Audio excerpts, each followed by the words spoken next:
katak pe hoik pe makainga. Mea mai pe o whakasiosio te ke whakatoa ngai pe o hingoa he te pire pa ke mea ai. Koe ngai te pire o ku o si i ai pe o hingoa ai katak o whakatoa ngai ange wakai ke te pire ki o hingoa pe ke toki mea malo au pito.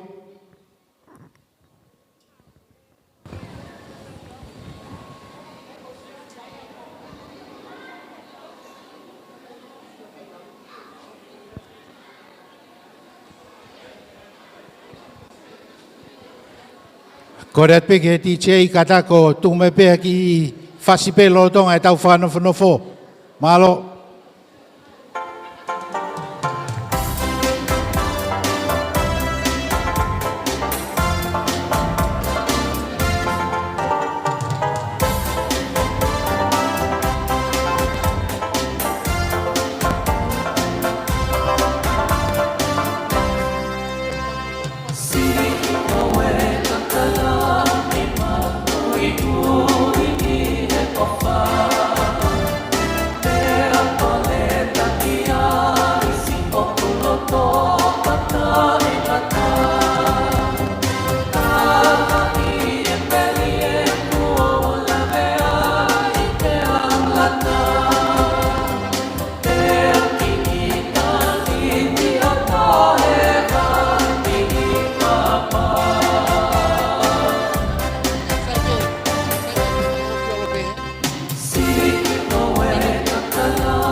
Katak pe, ko whainga mai pe pa ke lava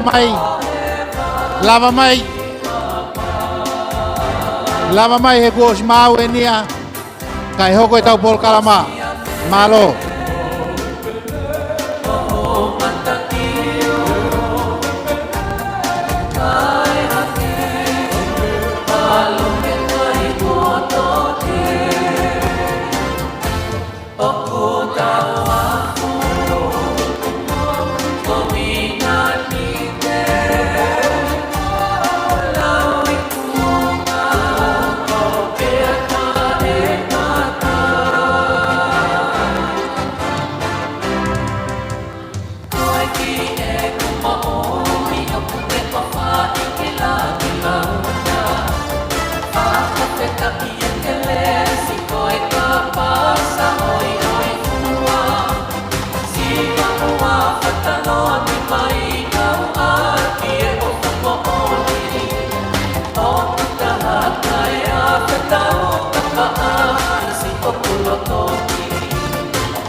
Awe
Katak pe kau frafe, mu katak ko lava mai ki motol, ko mo mau pe ko mo meanga, ko kamata tau fano fo, malo abito, ai tau kau frafa lang langi, malo.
Hoik pe makainga, maho pe ko taimi ke kamata e tau polo kalama I he whiawhini.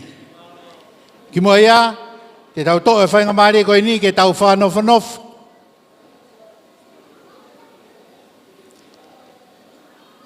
Pe mo taritari e tau kau whawhe whalanglang I hao ni, pe ko kore atu. Whatatau ki he polo kalama. Ko e ongo mātua tau taritari uru aki, ko e ongo kui. I e tawhaaki e tamai, aia ko Tony, pe mo Eleanor Heimatoto. Tai maha whasi.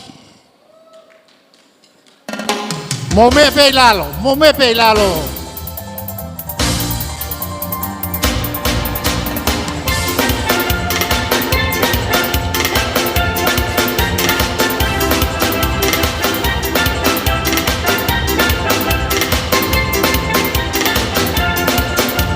Malo, malo.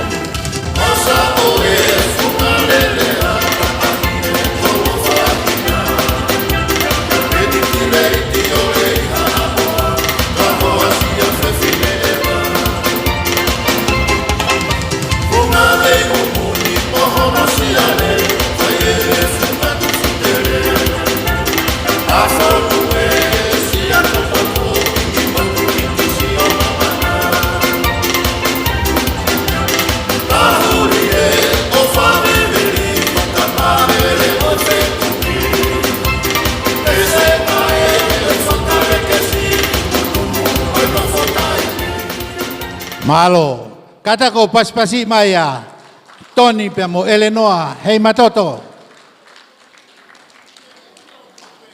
Ko e ongo matua hoko.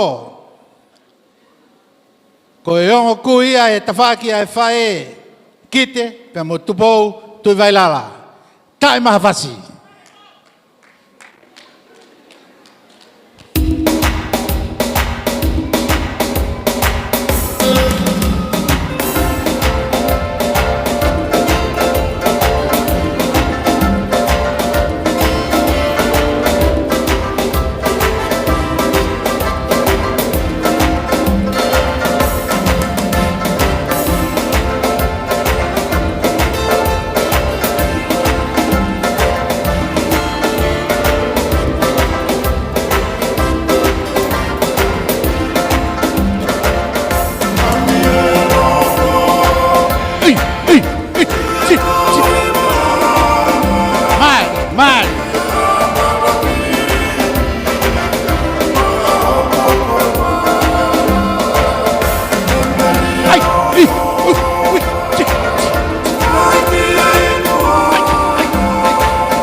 Malo. O ku ai pe foki pe mo ki I whakalala pe ke ki no e whasi he kuki i loa e lue mai he tau kau mātua. Taimini, te tau taritari a ongo mātua e tamsi i peftei. Amanaki, pia mo merevasa, Heimatoto.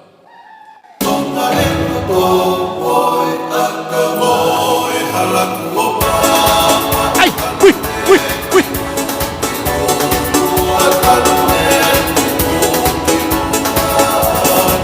Ai, ai, ai, ui, ui, ui.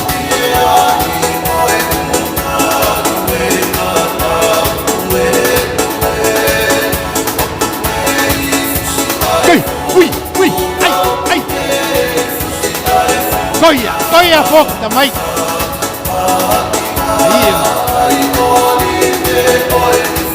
Koe lolo oua na huni. Oh, ai, ai. Mare masi. Ai, i. Ai, ai,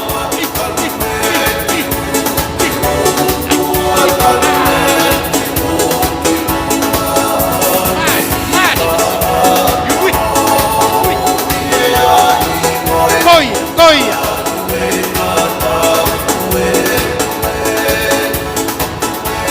Malo.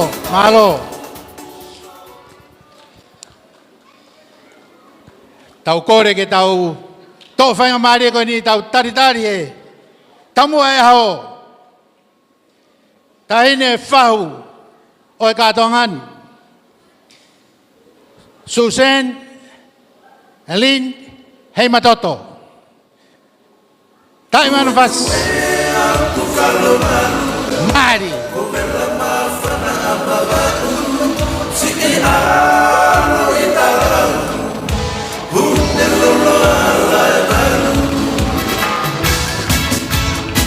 Ai, ui.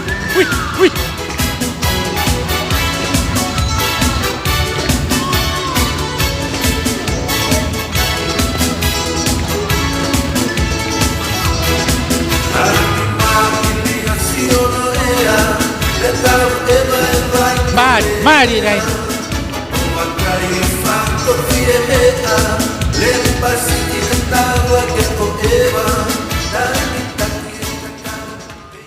Mokata ko paspasi mai faho Amato. Tahene ko Susan Lynn Heimatoto. Taimini te tau taritari ai tamasi i peftei. Amato manako ke mooni Heimatoto. DJ ko maube tuku mai hafasi. Kene frava ke pui. Kai mea mai e tamasi e aho.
Malo. Malo. Katak mua tahine tukuatu e tamsi i peftei, tamsi ko Amato ki ono mea anga. Kai whakakato e tau polkalama i e whiawhini.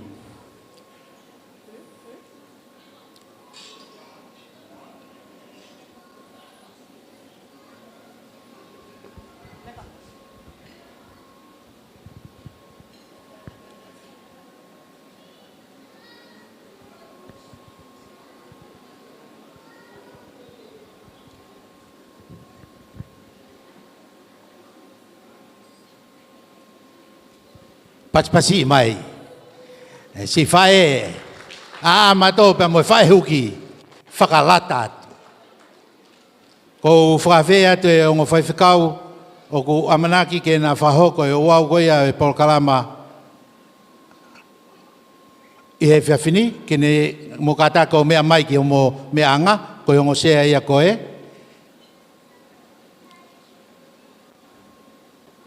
Malo.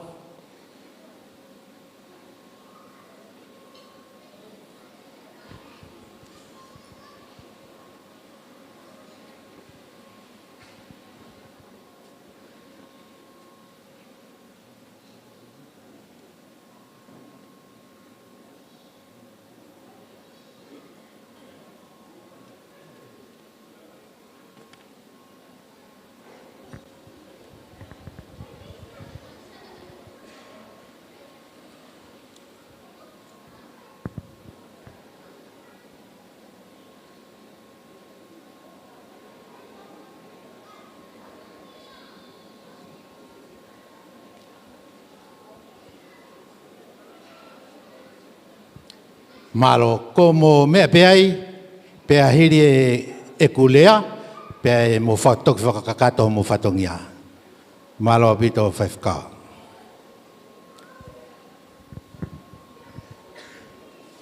Tapu ki hea whio e o tuai ho tau lotolotong. Pea ko whamalu atu. E tala whatapu kakato e whanua pea mo e lotu. Ai tala o kumalu. Mo tala e ta koloa, ai o tua mo tonga, ho ta tofia. Whatapu ke ne awhio, king tupo ono, ko e hau toka, mo e hau malu o e o tonga. Whatapu ke ta hene kuina nas pau tua, si whehu o wheina, o e whanua. Whatapu atu ki he pirinisi o e kalauni, Pinis tu poto ulukalala. Pefo kisiono fale. Pia ki he fuifulupe o loto palasi. Whatapu ki he tahine princesi pule. Princesi Charlotte, mafile o pilalevu tuita. Pehe ki a lot tuita. Pia ki he hau eiki o e whanua. Whatapu atu keiano. Sokai, katoa ki kirikari, mo hamadapure. Whatapatu ki he taumua e aho. Tahine ko Susen, Lin, Heimatoto. Pehe ki he tamasi, ko Amato manako ki he moni Heimatoto. O ku matu ngai e tau whakataheni he whiawhini. Whatapatu ke tangatai ki whaiwhikau. Whaiwhikau mua whin moala. Whaiwhikau Scott latu. Pehe ki ha whaiwhikau. Moha whakaulunga tonga. Whatapatu ki hongo matua. Ai tahine peftei. Amanak. Pea mo erchiva. Pehe ki he whamiri. Mahen. Sola. Moe vulangi kotope. O tau lonuk whataheni he whiawhini. Koe uhi koe mahuinga e aho. Kai ata mua ke te au ke whakakakato e whatongia. Ko kauna mo aku i he whiawhini. Koe aho whakakoloa eni. Koe aho makehe ia, ki e whamiri.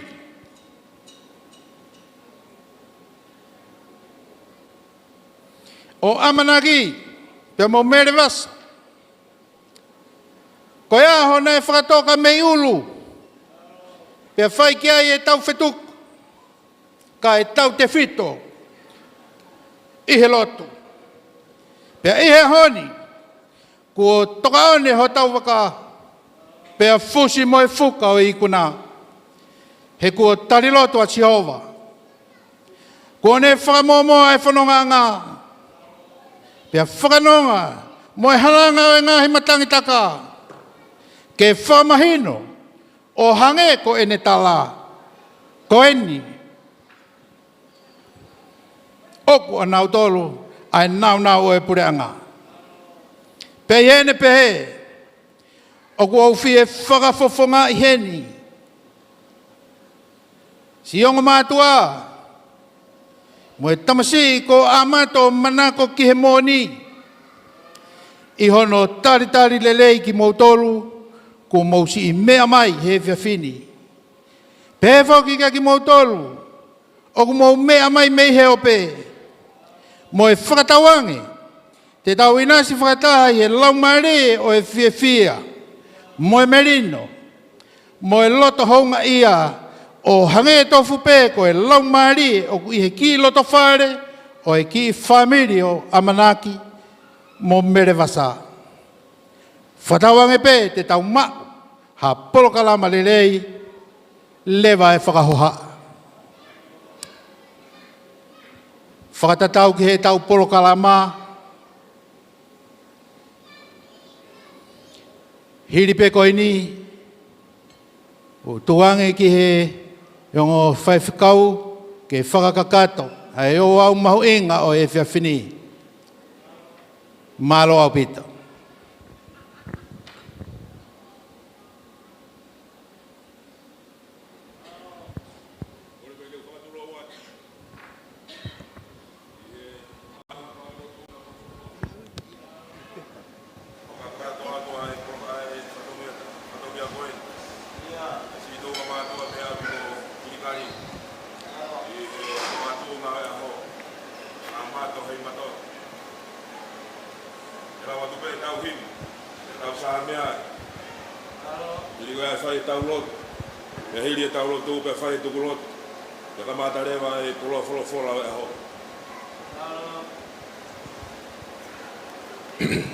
Koe walungea o moe whango furumari e o himi, walu whanoa mitango fua.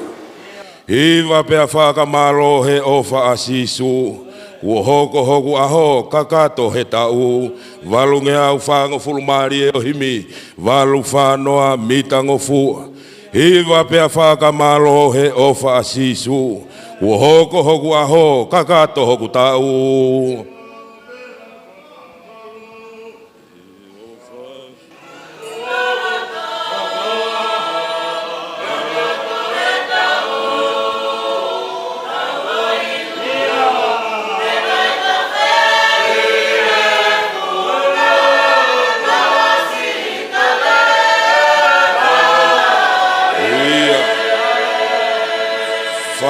Malo e tamai ki hene o wha, i hene ha wha ki ae ku mo ui.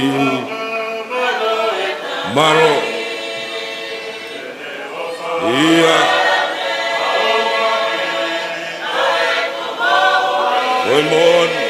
Malo. Ia. Malo.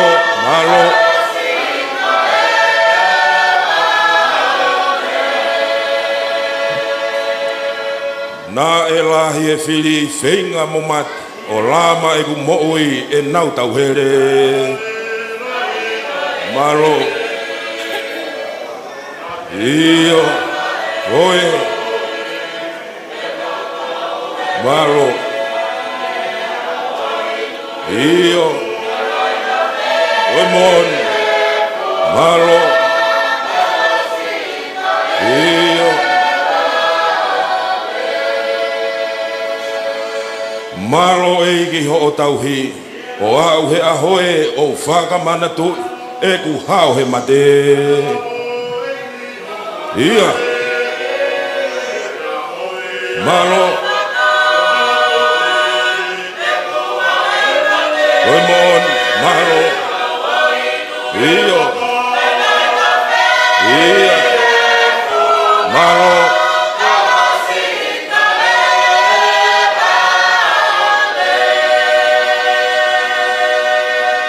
Ka whai e ku whanonga, taki whanonga pe, puke hoku ni ma, oua e mawae.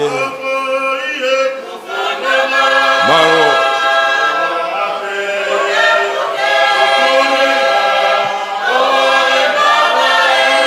mon malo.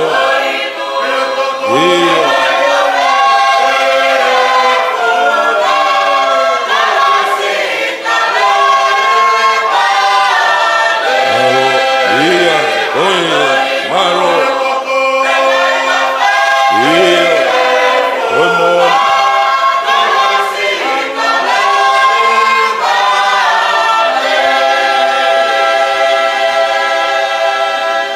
Tau lotu e o tua mafi mafi. Ko si ova o hua wha. Tāpu haa pia, tāpu haa o taingata hoa fio. Ko hae mea ai koto i fu mei tua tatau. Ko hae mea ai koto whakangata ngata mei tua tatau. Ke whakamatala ia ai taingatana. Ko hae mea haa tangata. Nai whakawhire au he hala whanonga. Ko haa maumoni ke hangake aki ki he maoni oni. Ai o tua koe tui o ngahi tui. Ai o tua o kun whonu he nau nau ia. Ai nau nau a hoa fio whakatuke tuke aki he tohi same. O ku whakamatala he ngahi langi a nau nau. O e a fio na e o tua. O ku whakamatala he ngahi langi. Ai mai moa e tau kupu hau hauan. Pia koe haia ki mau tolu ke mau talanga au he houa koeni. Aki mau tolu koe mau fremo fafo ku ke toka a fioi. Ai mau tolu koe mau tuha ke mua na foi fo ku ke toka a fioi. Kai toko e tamai ke whakalalo lalo atu. I he moi huanga. Ka koe foto aki o haa tangata. Ai tata aku kei lerepa.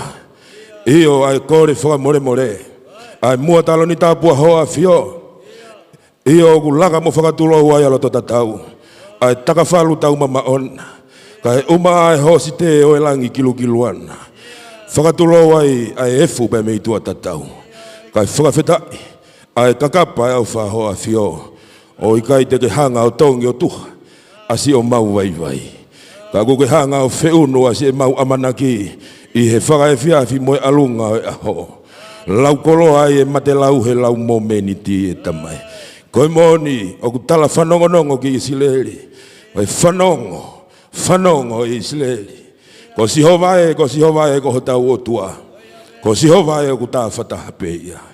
Tala mai ke mau mawawa kia si hovae i fia fia. Tala mai ke mau tauhi kia si hovae i fia fia. Oi ke mau hu hiono ngahi matapā mo whakawhetai. Mari e anga hoa e tamai. O kai ke tueni ai amanaki ai vai vai. Amanaki na e tuha pea moi mate. Amanaki na e toka i he kau vai o ikai. Ka ku mau talanoa ia i he hoa. Ko e tūnga he kafa moi vete o e talawhau e ofa hoa fio. Afungalu e hala whanonga. Kai lau amanaki e kau vai vai.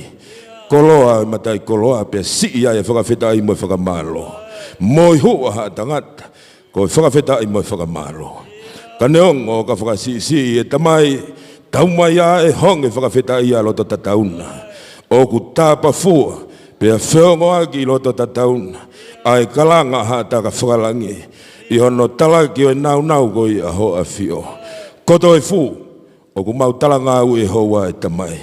Apa tamai whakamore ala. Kake mana tuanga ai halanga ngau e a hokoeni. Ahoe nai kotofa. Ahoe nai whai a hono nau. Kako e moni o ku whakaola alangi pia toloaki ho o wha.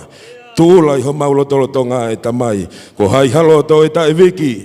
Ko hai haloto e tae mahiki. Kako hatangata e tamai pelutui o hanga hake ki hoa fio. Moni e wheke naki nai whai ha he pelu. O ku hau mei whe ho mautoko ni.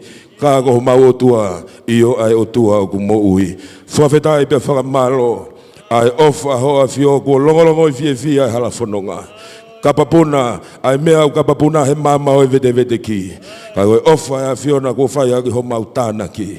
Mari e tamai o ku kei whakatoka ho ngahi alofa. Kei whakalau mari e ngahi. Haa mo e whanau whamakapuna ho iki. I ho mau lotolotonga.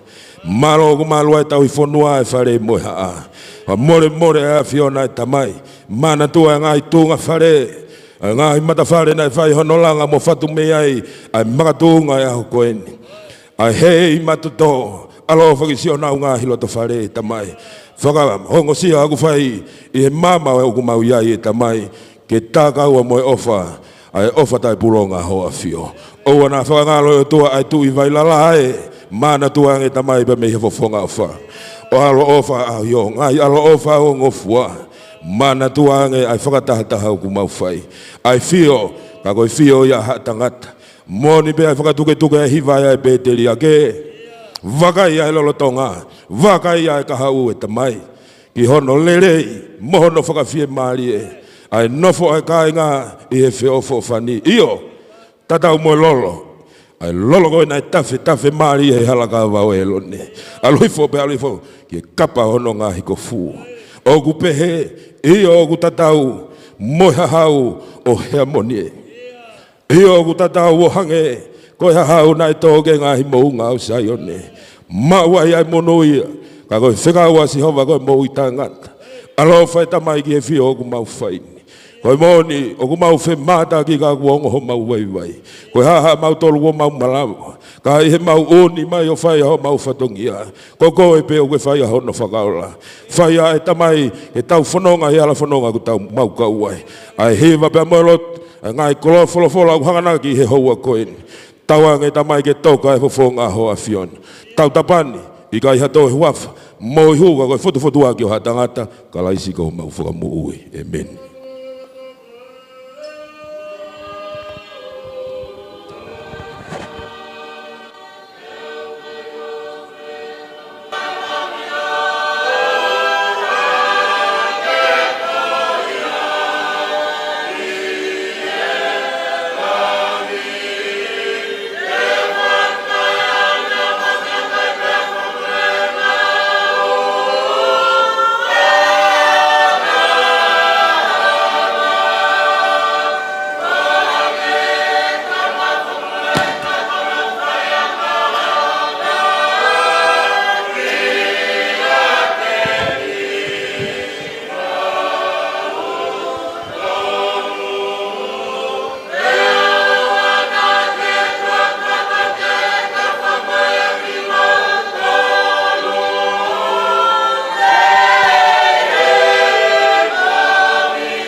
Amen.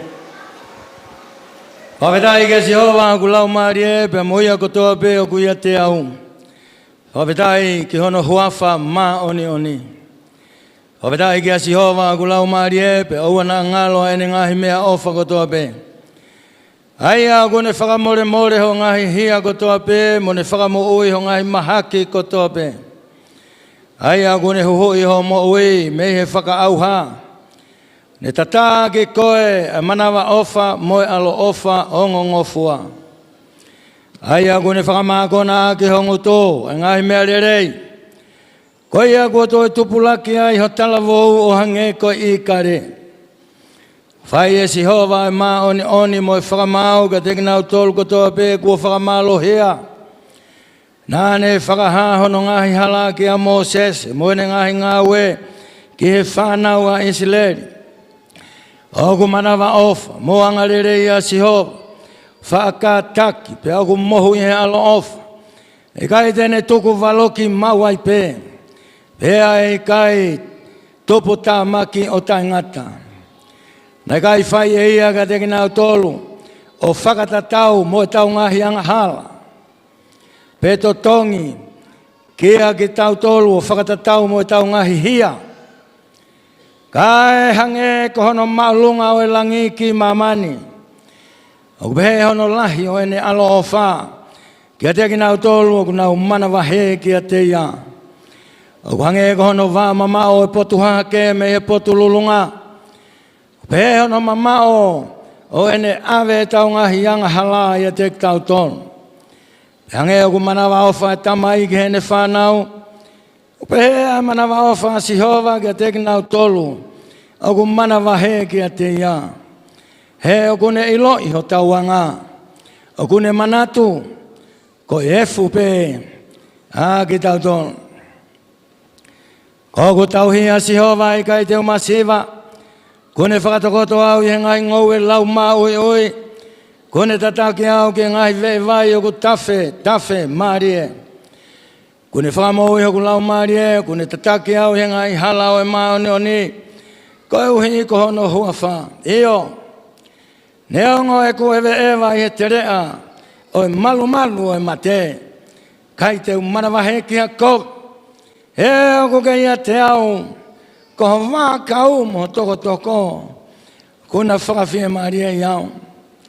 Ne teo ai keinanga maak, au hoku ngahi whiri, ke pani aki hoku ulua I lolo, whonu mahua e koe pō, koe mon, e mui a te au ali lei, moi aloa whai aho kotoa peo e ku mau I, pia te unofo I he whare o Sihova, o lau I kuonga.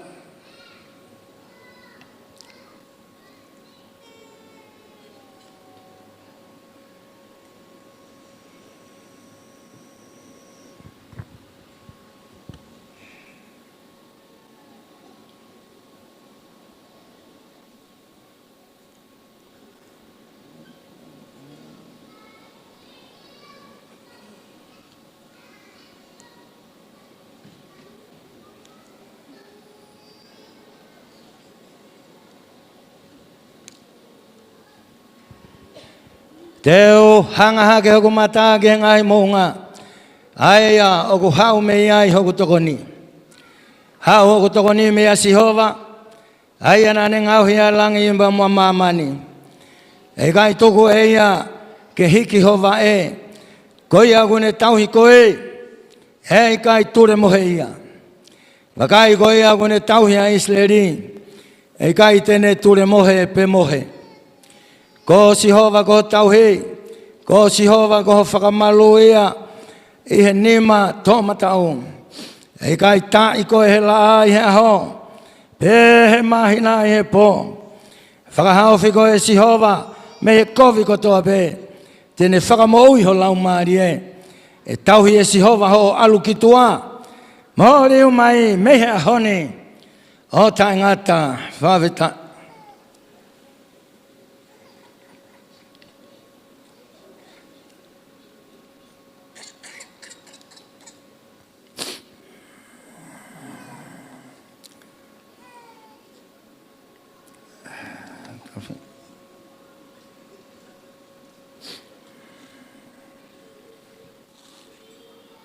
He kua ke mau hoku konga loto.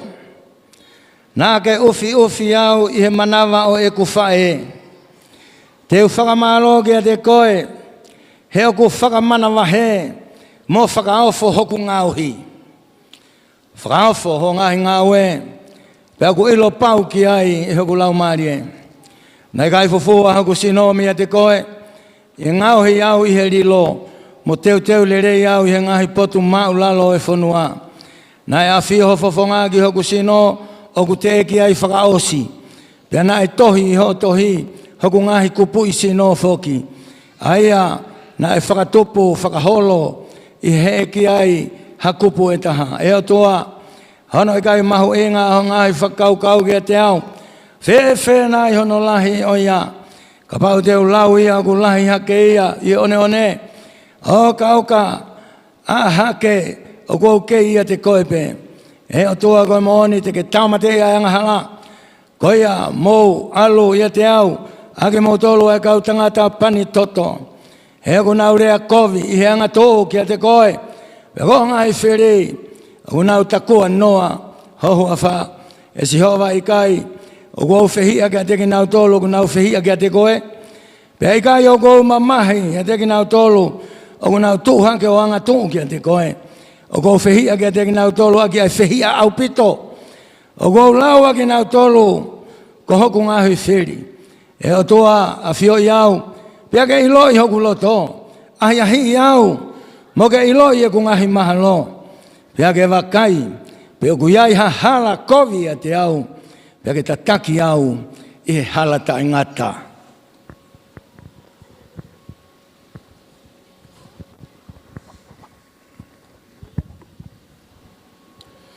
Wakai koe whanau koe tofi a mea siova. Yo koe fua o manawa koe ne totongi. Hange koe ngahi ngahau I he nima o tangata malohi. Oku pehe ai whanau ai talavou. Oku monui ai tangata ai aku whonu e ne hofanga hau. Ia te ki nau tolu. E kai te nau maa. Ka te nau rea I he ki ngahi whili I he mātapa. Ai whanau mou talangofua ki ho mou mātua. I he eiki, he oku totonu eni. Whaka apa ki ho tamai mo ho whae.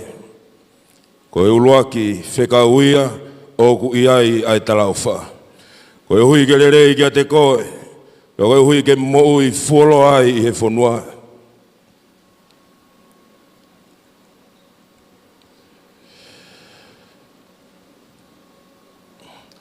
E oku whoka. Oua na whakangalo I ai ku whono. Ka ke tauhi he loto e ku ngahi whekau.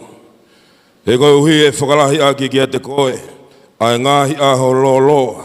Moi I fuoloa. Pea moi merino.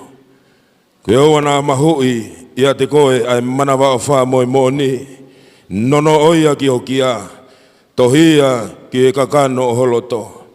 Koia te ke iloai ai lerei. Pea e tāpu e kina koe. I he au o otua mo I tangata. Whalala ki a Sihova. Aki holo tō kotoa pea oua. Nā ke whaki ke poto o. E whakaongongo. Ki a teia I ho hala kotoa pe. Pea whaka tonu eia ho ngahi alunga.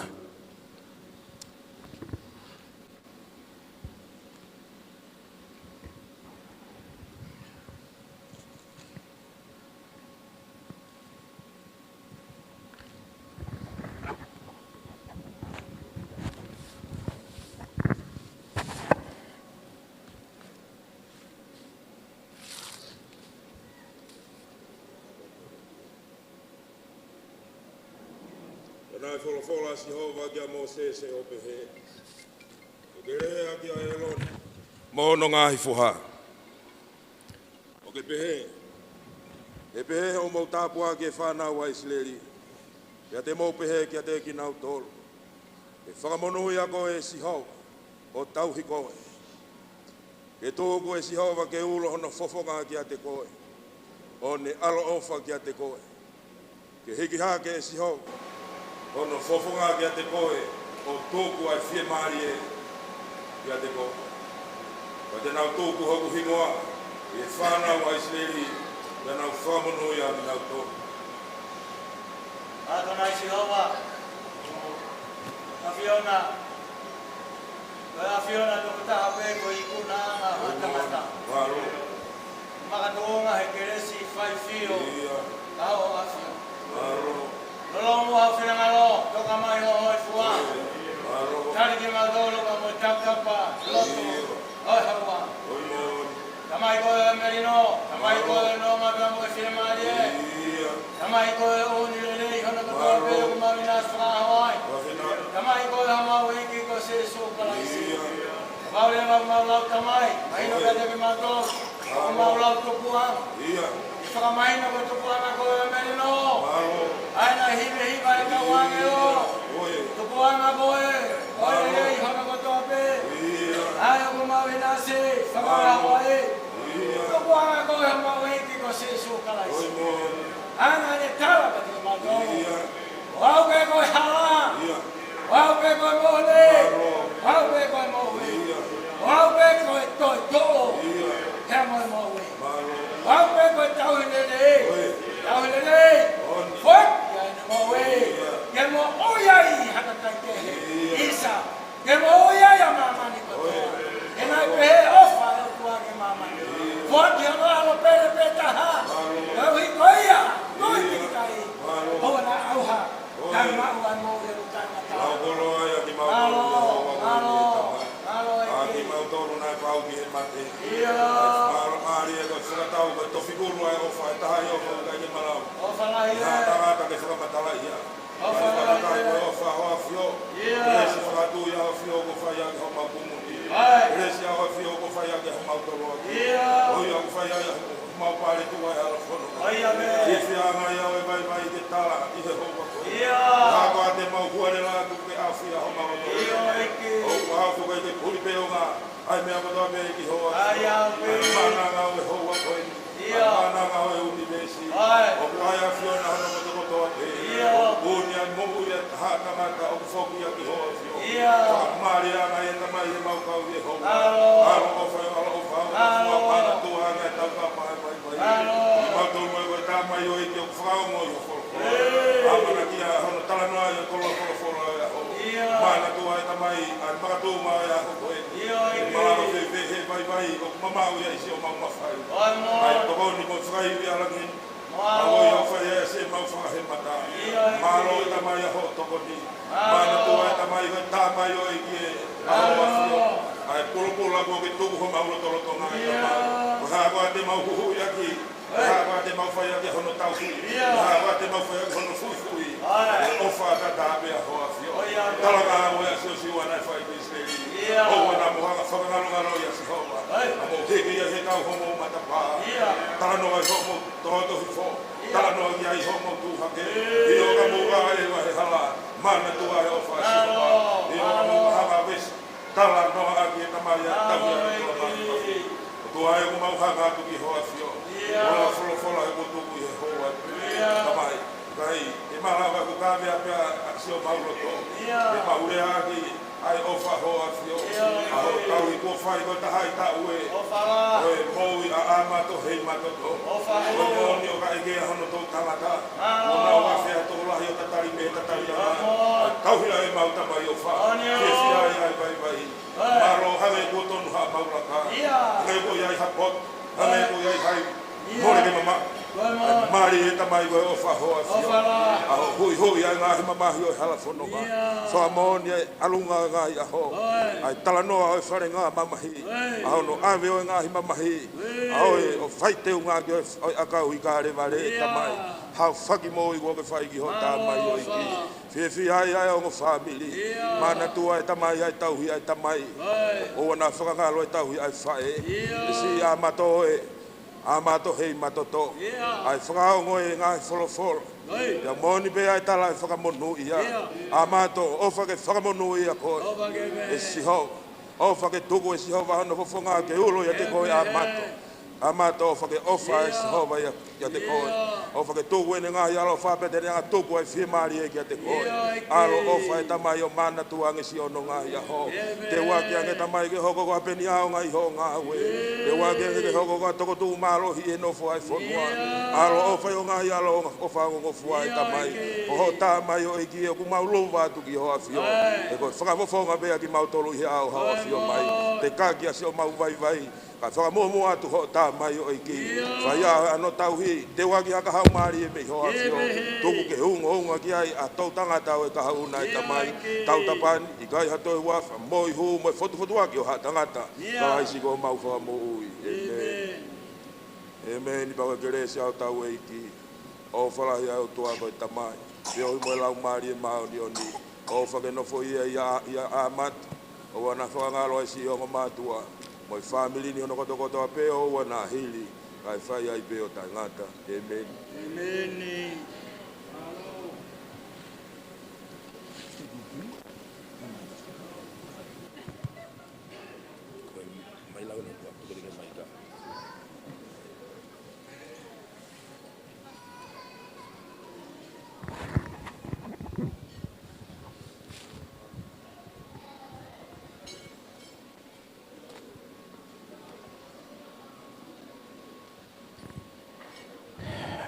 Whawhirai, whamalola ki e whawhikau ko e whatongia mamafa ko lawa i he whiawhini.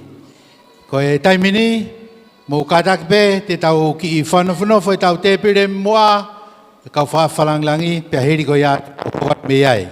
Lolotonga e tau whanowhanowha, kātakpe whahinga whanowhanowha, mō lawa mai o atu e tau whahu, ki hono mea anga, pepe mo e kau whaiwhikau,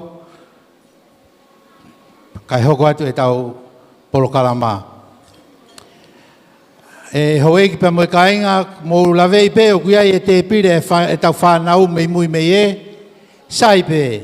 Me alere pe pe ke fia pe he tau katoa ngā ka e pe mo ke ki hila tuki a ki nau tolu. Nā whai ka nau osi nau tolu e ki tu a ki he ka tau whetakai ki tau tolu e i he tau porokalama i whareni. Malo au pito.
Malo, mo mea tukilalo, hoko te tau polo kalama. Hoegi pe mo kainga, malo pe ku mo mea i hake pe, ko mea e whahu. Pepe ki he, kautanga reik whaiwhakau, i nau mea ngā. Pas mai ki ai. Malo au pito. Taine whahau tuku mua ke u whakakato ku whatongia. Ko e taimini, whakatatau ke tau polo kalama, e tāpua ki ia e mea tokoni, pia hiri ko ia pe te tau toki hoko atu. Ko e tāpua ki o e mea tokoni, e whakahoko ia, e whaiwhikau Tony Heimatoto. Malo o pita.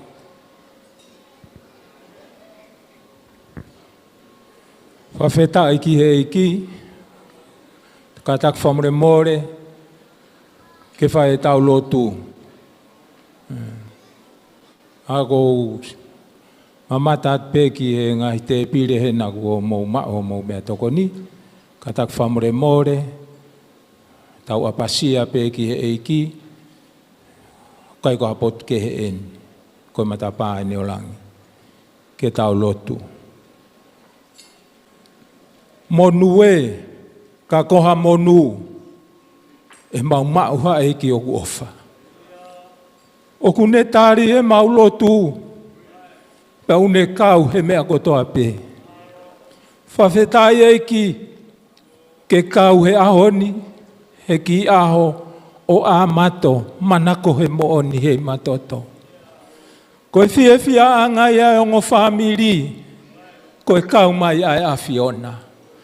Koe whawhetai anga ia o e siasi, koe whamalumalu mai ho lau maari e maoni oni.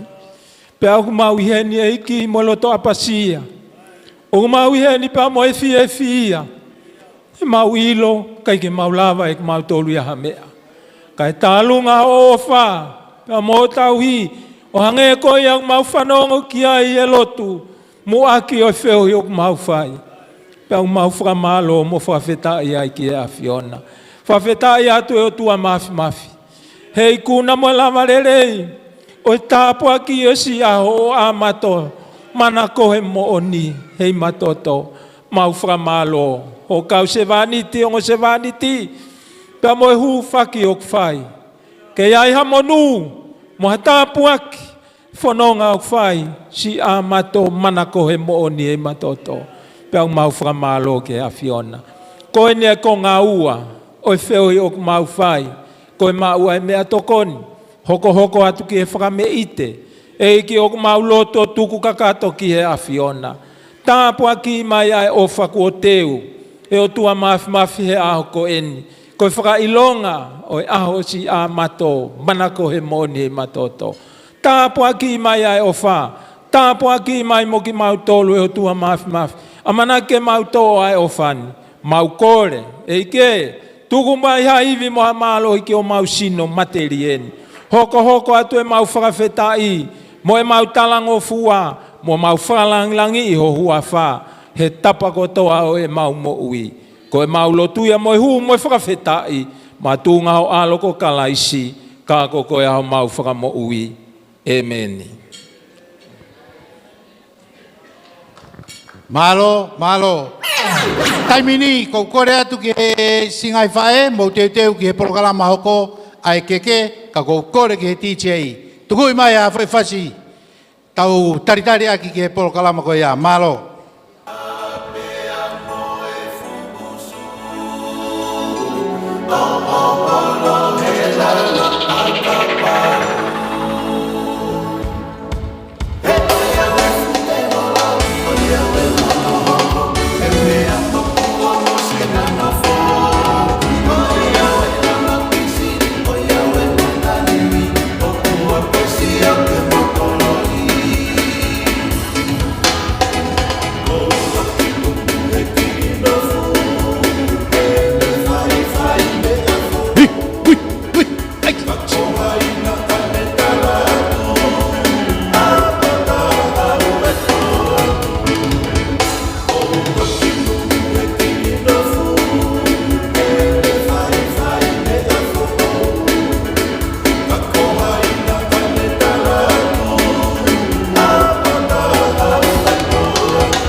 Ata be tau dance floor. Hep tige ke au me tau me akai malo.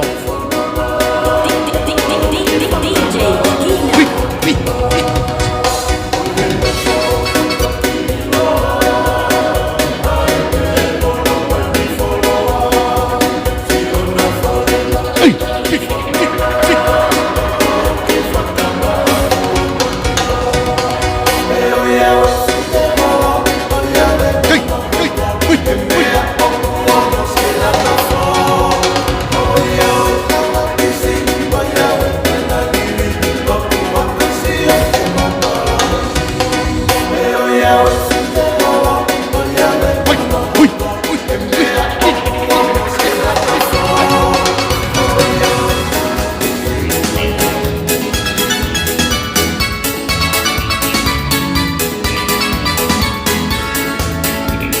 Mari, Mari.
Tumai vedi c'è, malo.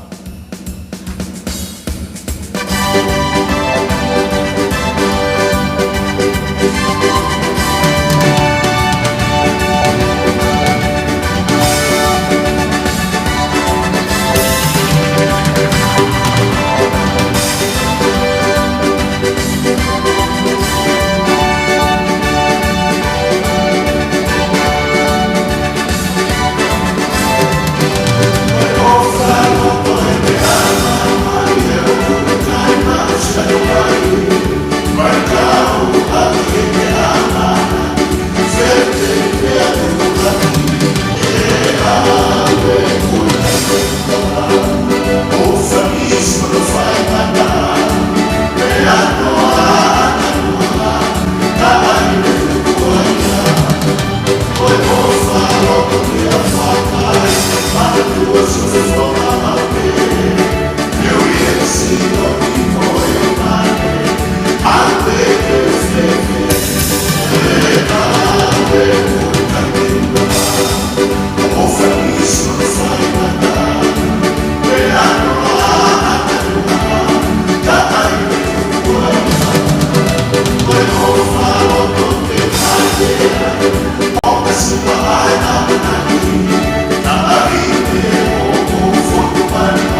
Malo DJ. Pe malo mua si whangawhae e whakakato e whatongi a koe au e whiawhikoe ni. E ho eki pa mo e kāinga alu pe taimi mahalo koe toki mau e ia ai whakanofo e te pire mua. Pehene pehe, tuku pe ke utoi whakaongo atu. Aki nau tolu ko ia o ku nau mea me he te pire whakalangilangi. Uluaki koe whahu, mea i loto. Susan Lin Heimatoto. E mofini moala, fai whekau mofini moala, me ta whaki matau, mo fai whekau fret whektoa, ta whaki he maa. O kui ai pia mo e me ai pia mo e godmother. Sio ka tafo, sio ka pesi, ia. Pea ika ike ngatai, o ku toi iai pia mo e hou eiki o e wahenga sia sio tonga hou eiki, pe te rihema i men li, ko malakai tu inu wafe. Mo kataki tau ki i pasi e tau te pire mua kua mau, ho tau mua. Pea koe taimini, te tau tuku atu ia ki he si whangwhae, ko hui koe polo kalama ko ia o e keke. Malo au bito. DJ, tuku mai pe mua ki mea pe, ke whakama opo aki e si whangwhae.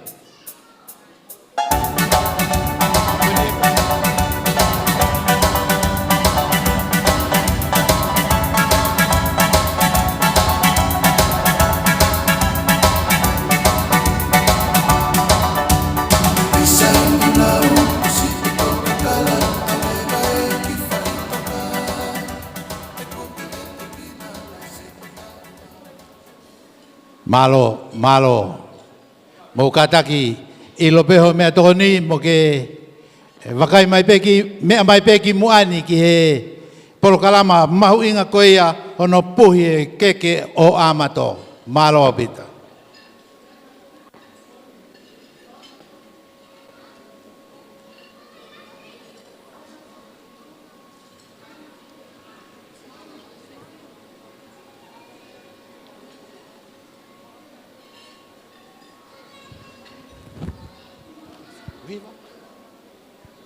Happy birthday to you, happy birthday to you, happy birthday dear Amato, happy birthday to you, happy long life to you, happy long life to you. Happy long life, dear Amato. Happy long life to you. Hip hip, hip hip, hip hip me. Pas saja. Malo. Tuh mai DJ.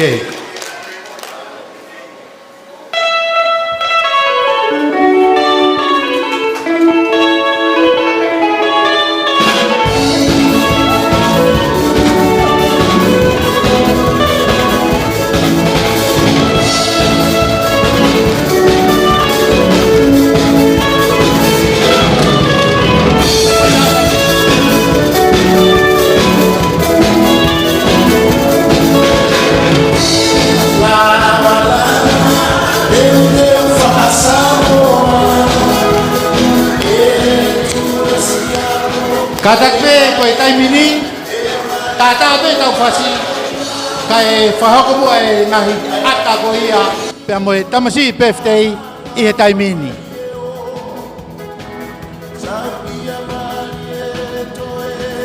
Kore atu e ongo mātua e tamasi birthday, e tahine.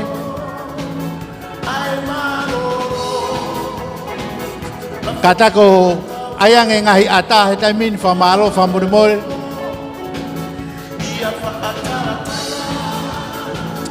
Tuku ke he kapau toia hamu polkalama make me he taimini. Hekeke, ihekeke. Tahene, koia, hekeke. Mea mai fa. Teu mai e ongo matua. Teu mai mo e ongo kui. Koe tau hoko pe tau faita. Iyo.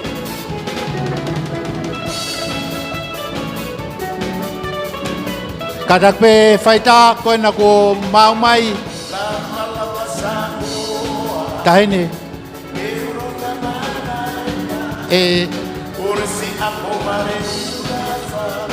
Es.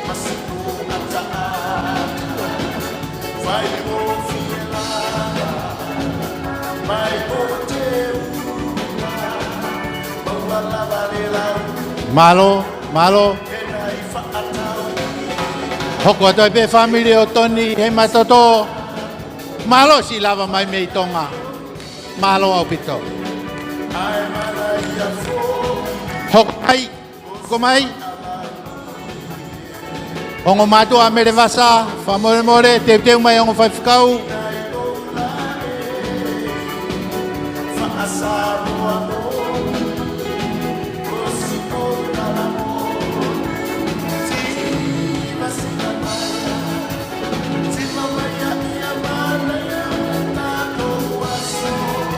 Malo.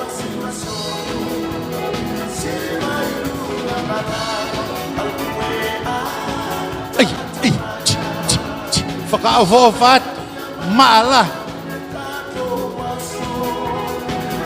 Whaifkau, whamore pe, mo ki whakawhiofi mai mua ke he, mea ke aiha mo tā mo e tamasi.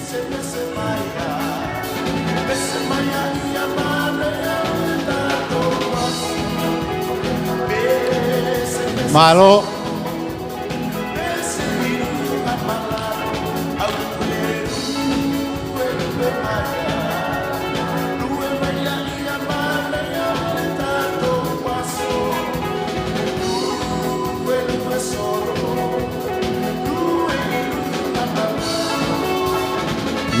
Malo.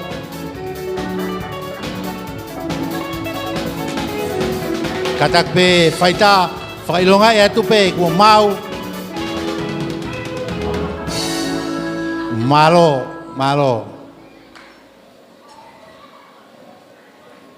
Malo. Katak mai mea mai e ongo whaiwhikau. Ona e whatongi ai aho. Malo.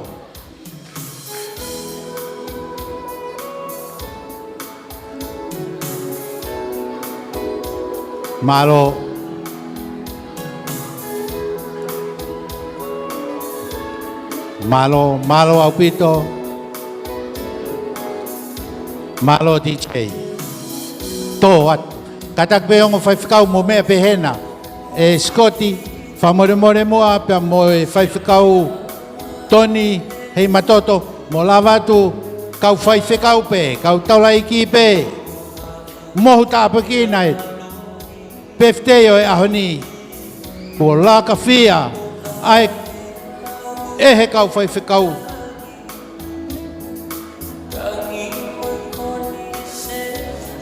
Malo.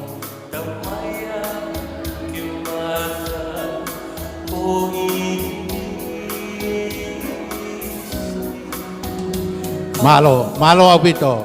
Hoko atu, hoki mautoro whia mau ke ai haata pia moe tamasi birthday. Mo lava hake ki ai. Malo.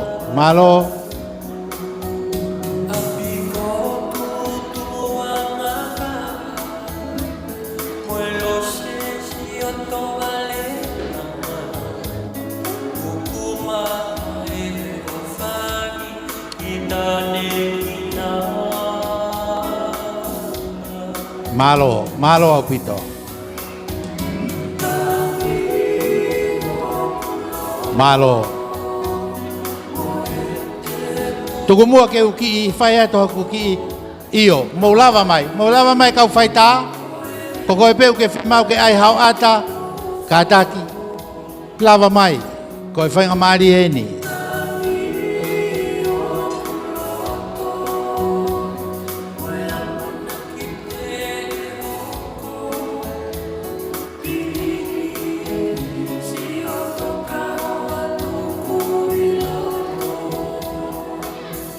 Malo, malo. Koe aho koe ni e aluia. E aluia pe hei kai toi foki mai. E foki mai a hono tau ua, tau tolu. Koe ahoni. Koe aho mahu inga en.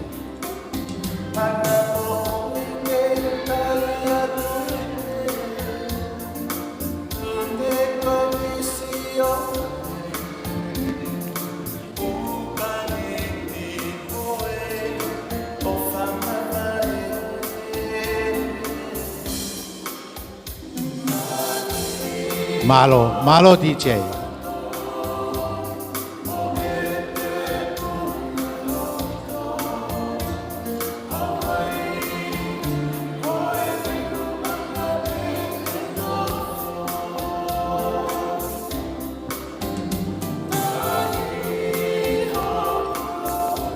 Malo, malo.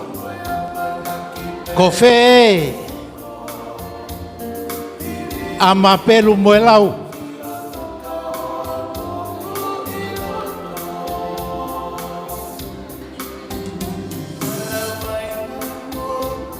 Ko tai sene I Australia. Kai ngalo fefe.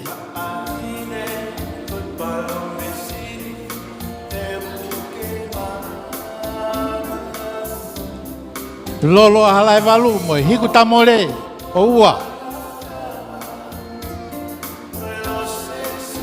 Ko haina ne ilo e iai e ape.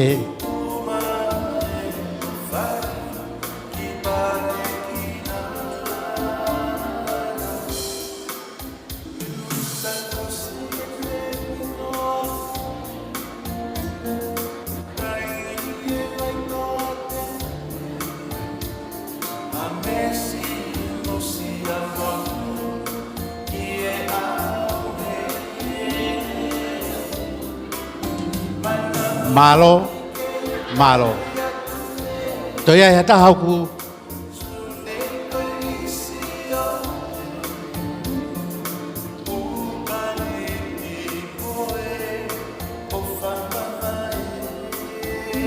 Malo, malo au pito. Taimini, singai fae, komo taimi eni. Isa, fa more more. Ko si whahinga enu, unau kei fie, kaupe, he lau, mo e whakamanatu, o e aho mau inga koe ni.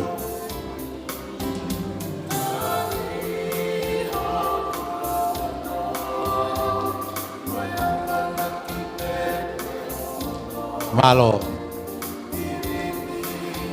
Ko ia. O ia e foi taia, te utoki rui kuesi atu e au. Mo teu peki ai. Family o mere, malo au pito.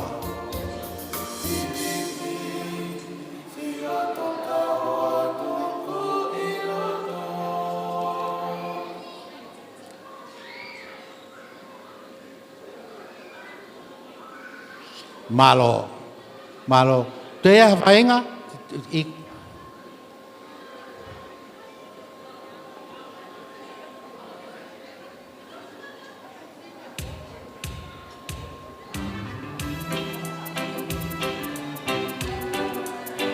Ko whakawhi I atu. Whakaosi pe ni.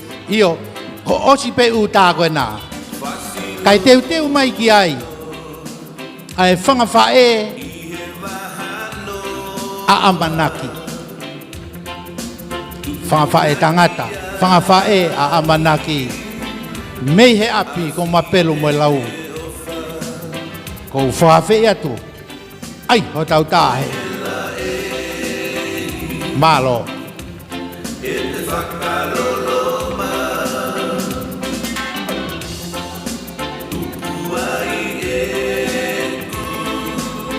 Oci malo ko e kuriku esi io ke alo tu peta kata io ta ko ta na ke alo tu pe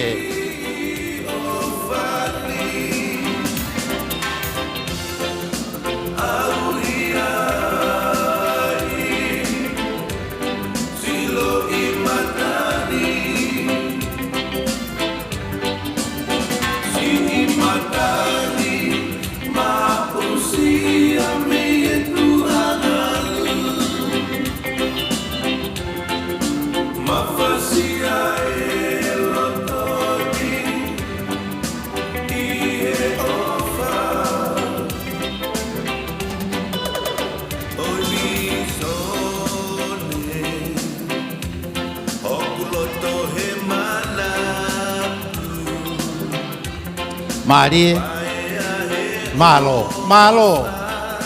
Sio mo fie kau ngā kau whakataha i he awha historia koeni. Ia Amato.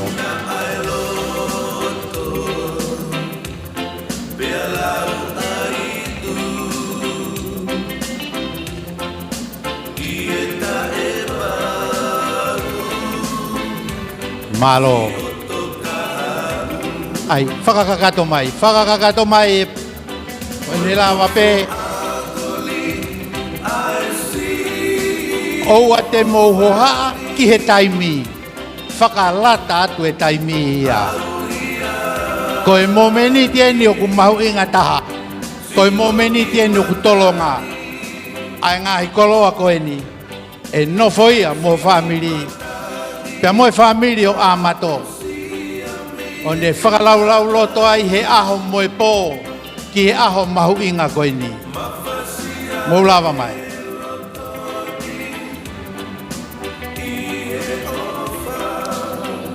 Malo.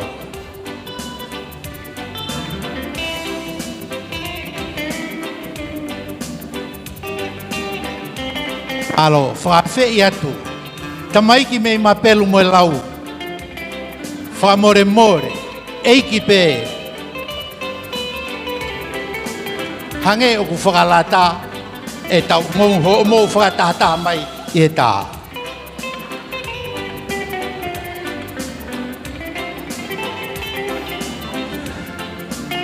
Malo. Malakai, koe taimi en. Mowo mai. Aue, mowo mai. Mowo mai ke atau tā. Meneane, mowo mai o ato e.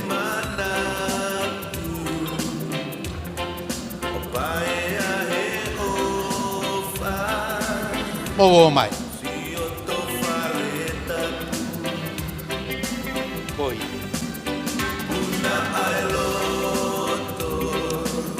E lua, ka me uhoka koe.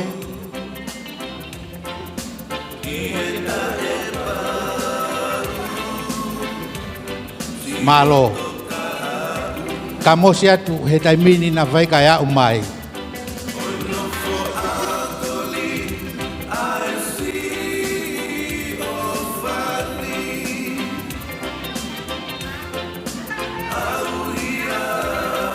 Malo.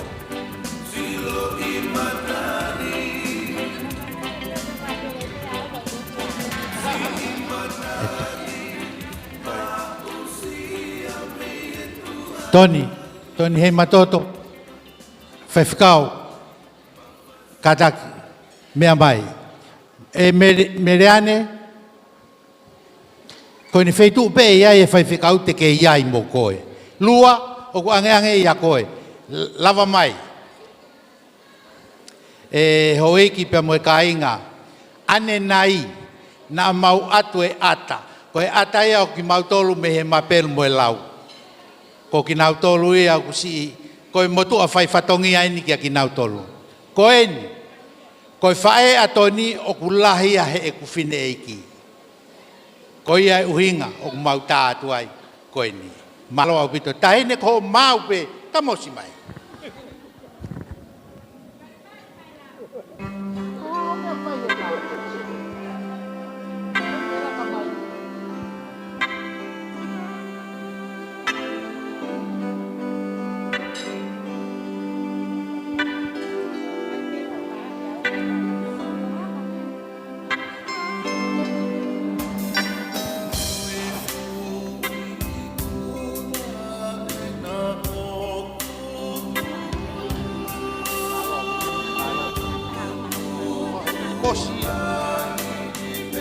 Tata.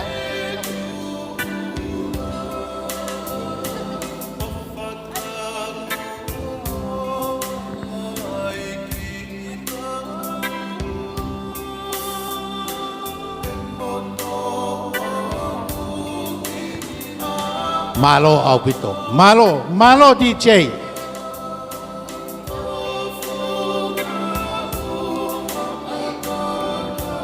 Fra malo atu he polo kalama.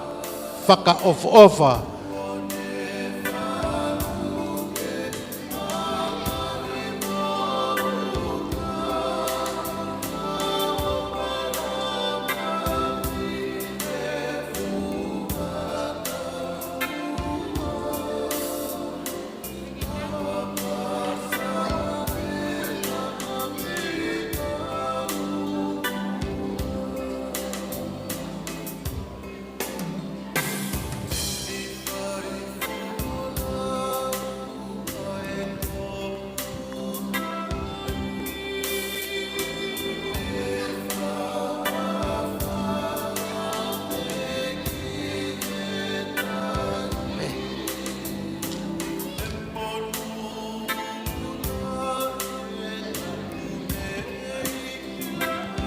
Tō atu.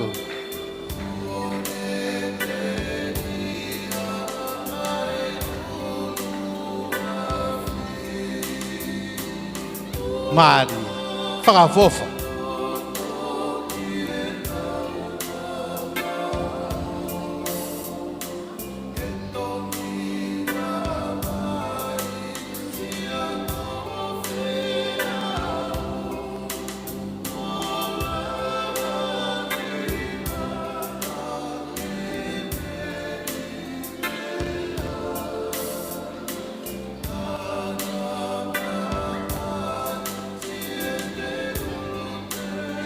Malo.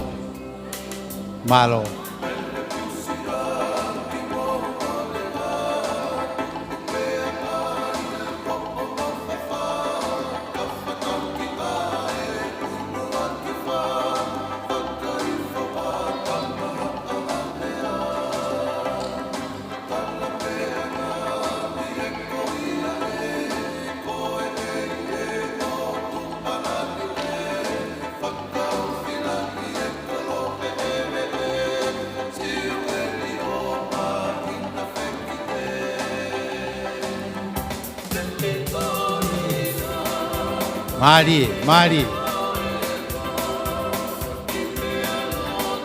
Koi.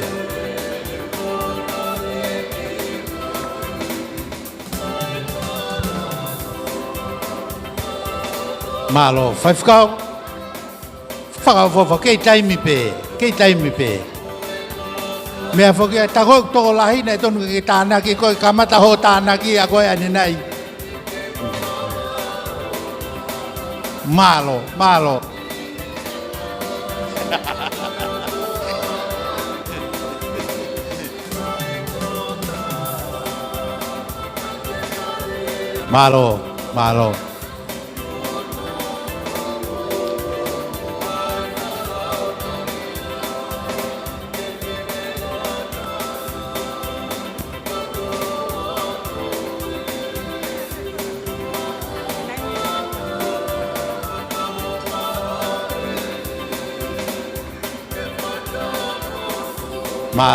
Malo apito. Malo pe ko lava.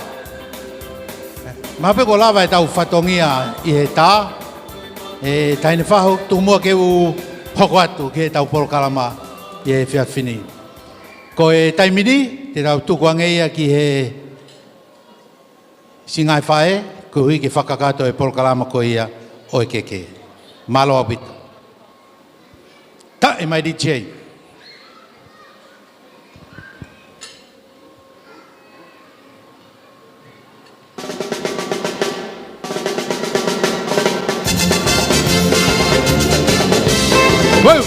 Whoa!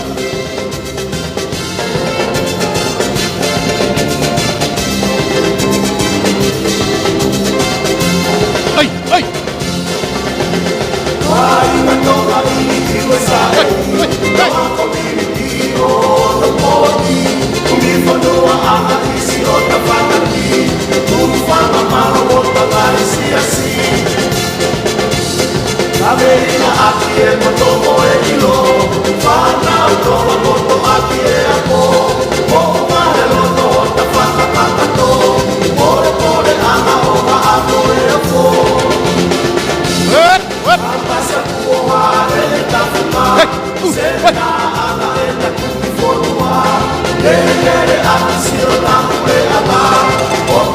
Toma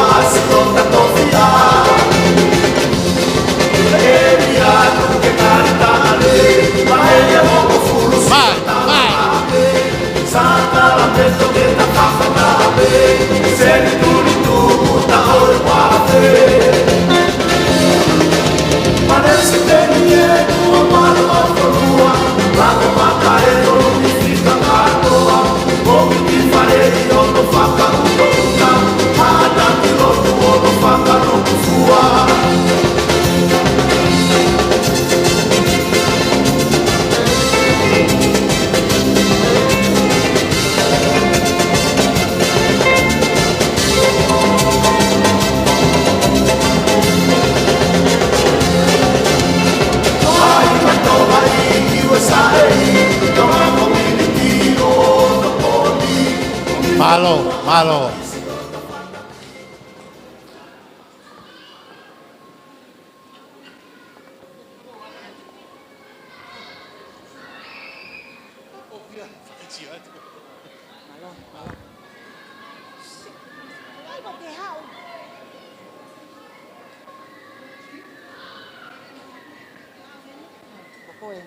Okay.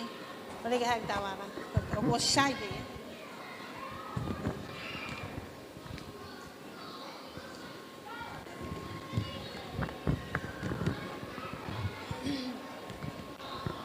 Hello everyone. Malo elele kainga. Kataki pe DJ, kau tok fakailo ngate ke kita mai pa ke tok tamai, kale ba ke mau malo apito. Tulo mo ha fangani. Kai ata mo ku ai fanga mari ko ini. Ke fa ho ko atuai ai fatongia o fanga fa e. Ko kuingoa ko Pauline hei moana fekitoa fine. Ko lahi au I henena ai tamasi PFT o aho. Ko tupo fale fehi fekito atu I vailala. Koe maulele mai, me he vai ko niu tō wā me niu a top tapu. Vai ko tānu maafili, mo e funga hau mare e ia me fale loa hapai. Koe aho eni o e vale ia tama. Koe aho eni o kuvela ia fale loa. O wana koe tahine me le vasa. Tui Wailala Heimatoto. O lewa pe ko ki mawhana.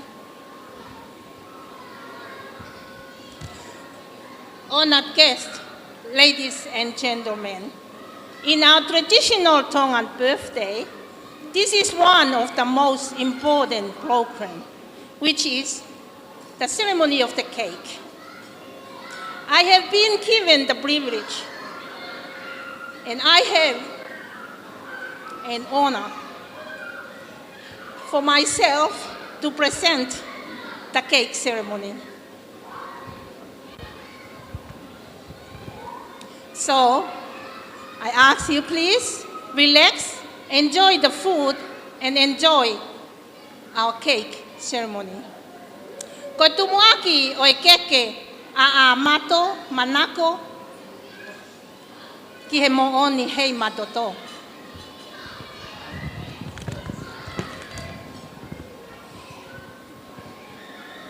O kuhiki ia, aki ai ki e tonga whatuwha.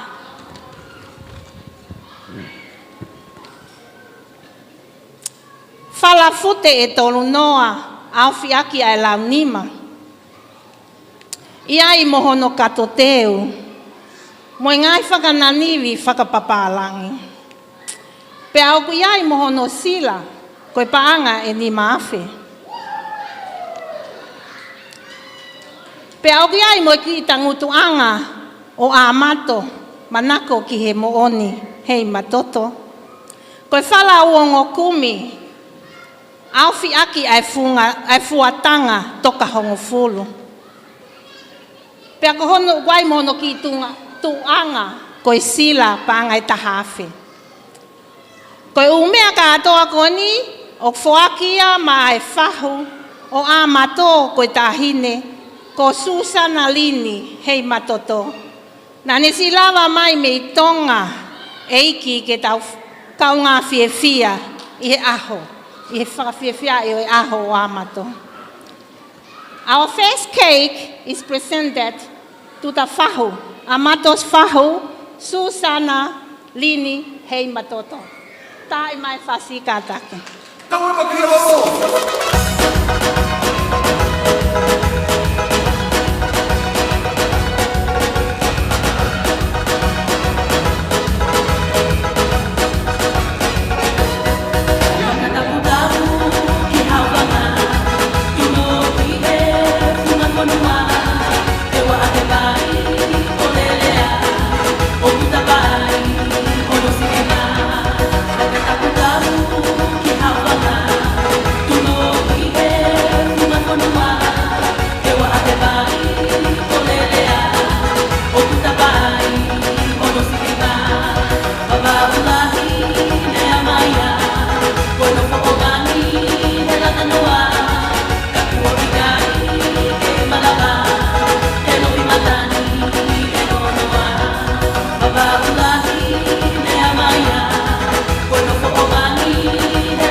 Kataki mua, ka lava mai o to'o atu, ai koloa ai whahu kai ata ke tau hoko atu.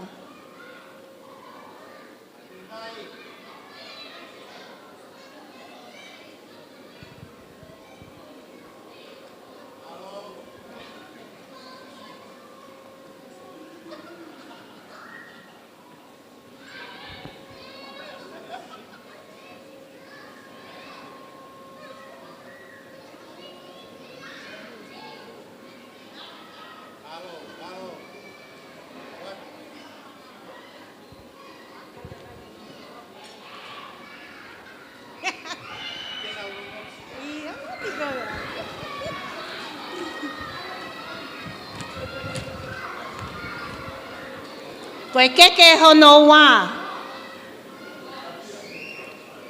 Keke hono wā o kuhiki akia ai ngai whakananiwi whakapapālangi. Pea mohono sila koe paanga e taha awhi. Whakia ma e whai whikau a Amato ko mō whini moala me he siasi o pēteri he mā me Manly. The second cake is presented to Reverend Mofini Moala, Kataki Tai Mai Hawhasi. Whakapo, pea o ku, whakamalelo tō.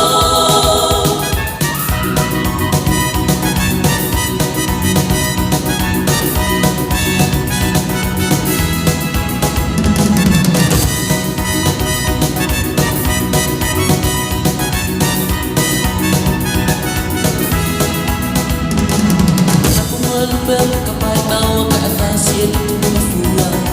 Ihe malikuan na tanumay kita. Owa e takukofi matamua kaya nego ay kikiro ko. Koe mo na peto kita fuka. Isa pakapo kafasil na lupe manay kikite. Keke hono tolu. O kuhiki akia ai ngahi kaf papalang. Pea mohono sila koe panga e taha awhi. O whoaki ia ma ai whai whekau, wheleti e ni moa whekitoa, ma lo si o lava mai, tau kau ngā whiewhia i he ahoni. The third cake is presented to Reverend Wheleti e ni moa, tau wha whekitoa from Whaleloa Hapai. Tā mai hawhasi. Eh? Oh, no. Oh,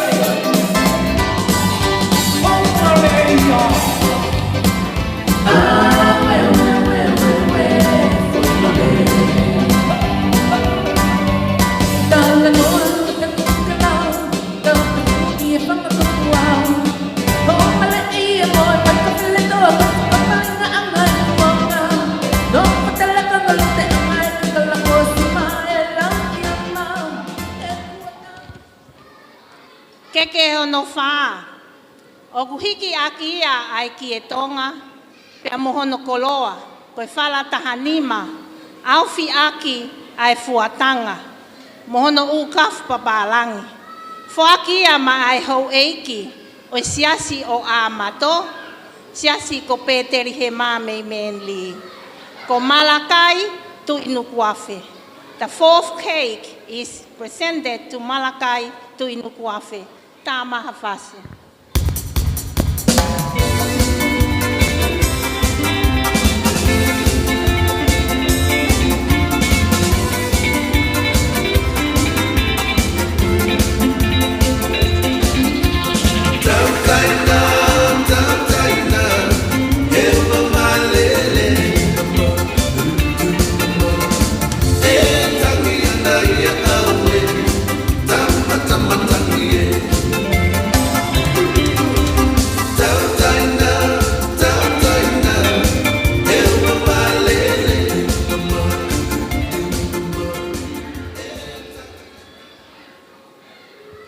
The fifth and the final cake is for you and I to share.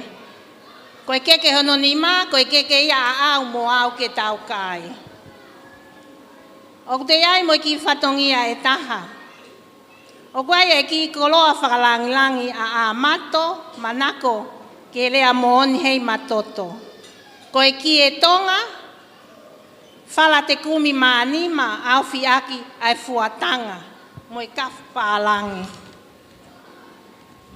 O whaaki a mai se tuata whakakonferenisi ai siasi o Peteri he mā menli ko se misi vei koso. Adak tā mā whasi.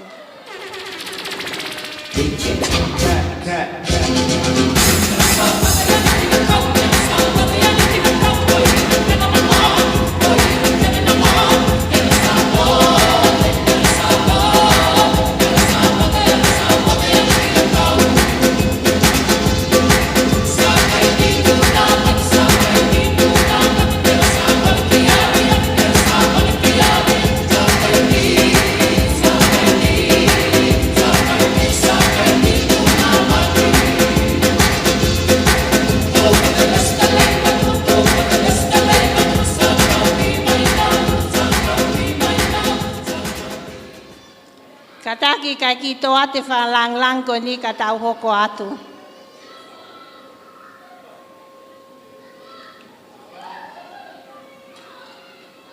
Ki whalangilangi hono wā. Koe whala te kumi mānima, au whiake ai fuatanga, moi kaf pālangi. Whakia ma ai sekeritari, moi tauhi paanga, ai siasi o Peteri he ma menli, ko sia o sivuki. Atake tā i mai whasi.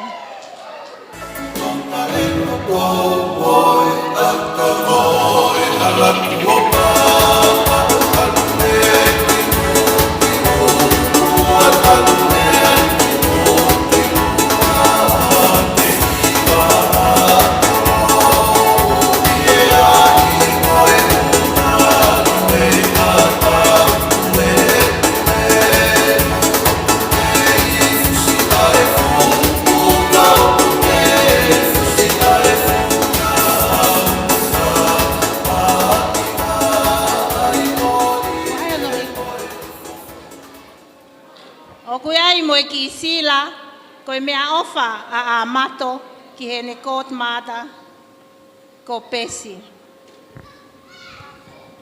Pesi lafo. Ka taki o tai a whasi ke mea te whinei ki o awe ki sila a pesi.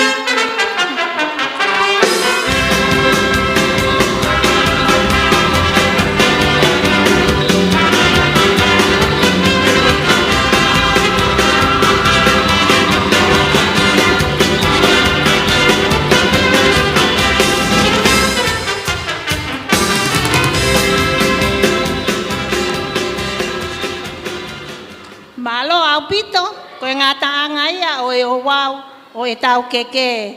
Ladies and gentlemen, thank you very much for your patience. This concludes our cake ceremony. Malo o whalahi au pito atu. God bless.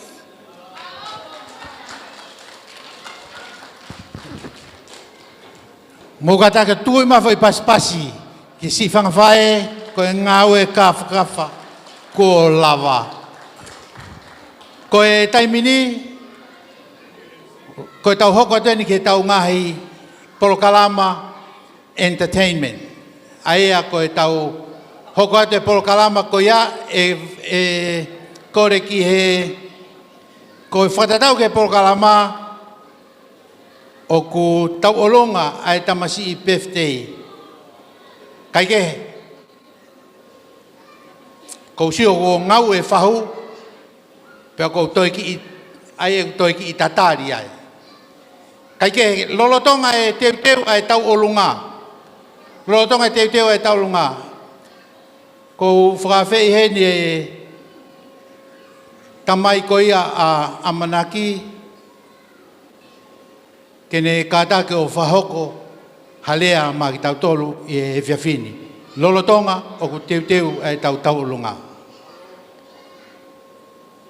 Kore atu pe ko hui ko I tau taimi, ka pau ki ai hao tau olonga, whakao whiowhirewa ki he teu he taimini.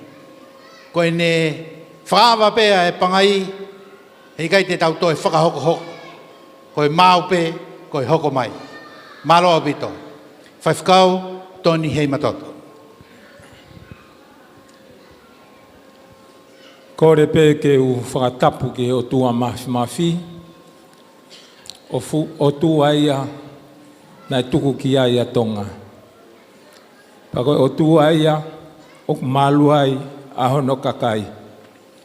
Pako o tua ia, o tau fie ai, henga ia hako eni. Ue whaatapu ki he ongo taula eiki, hanaua e aho, whai o nolo tua, tāpua ki a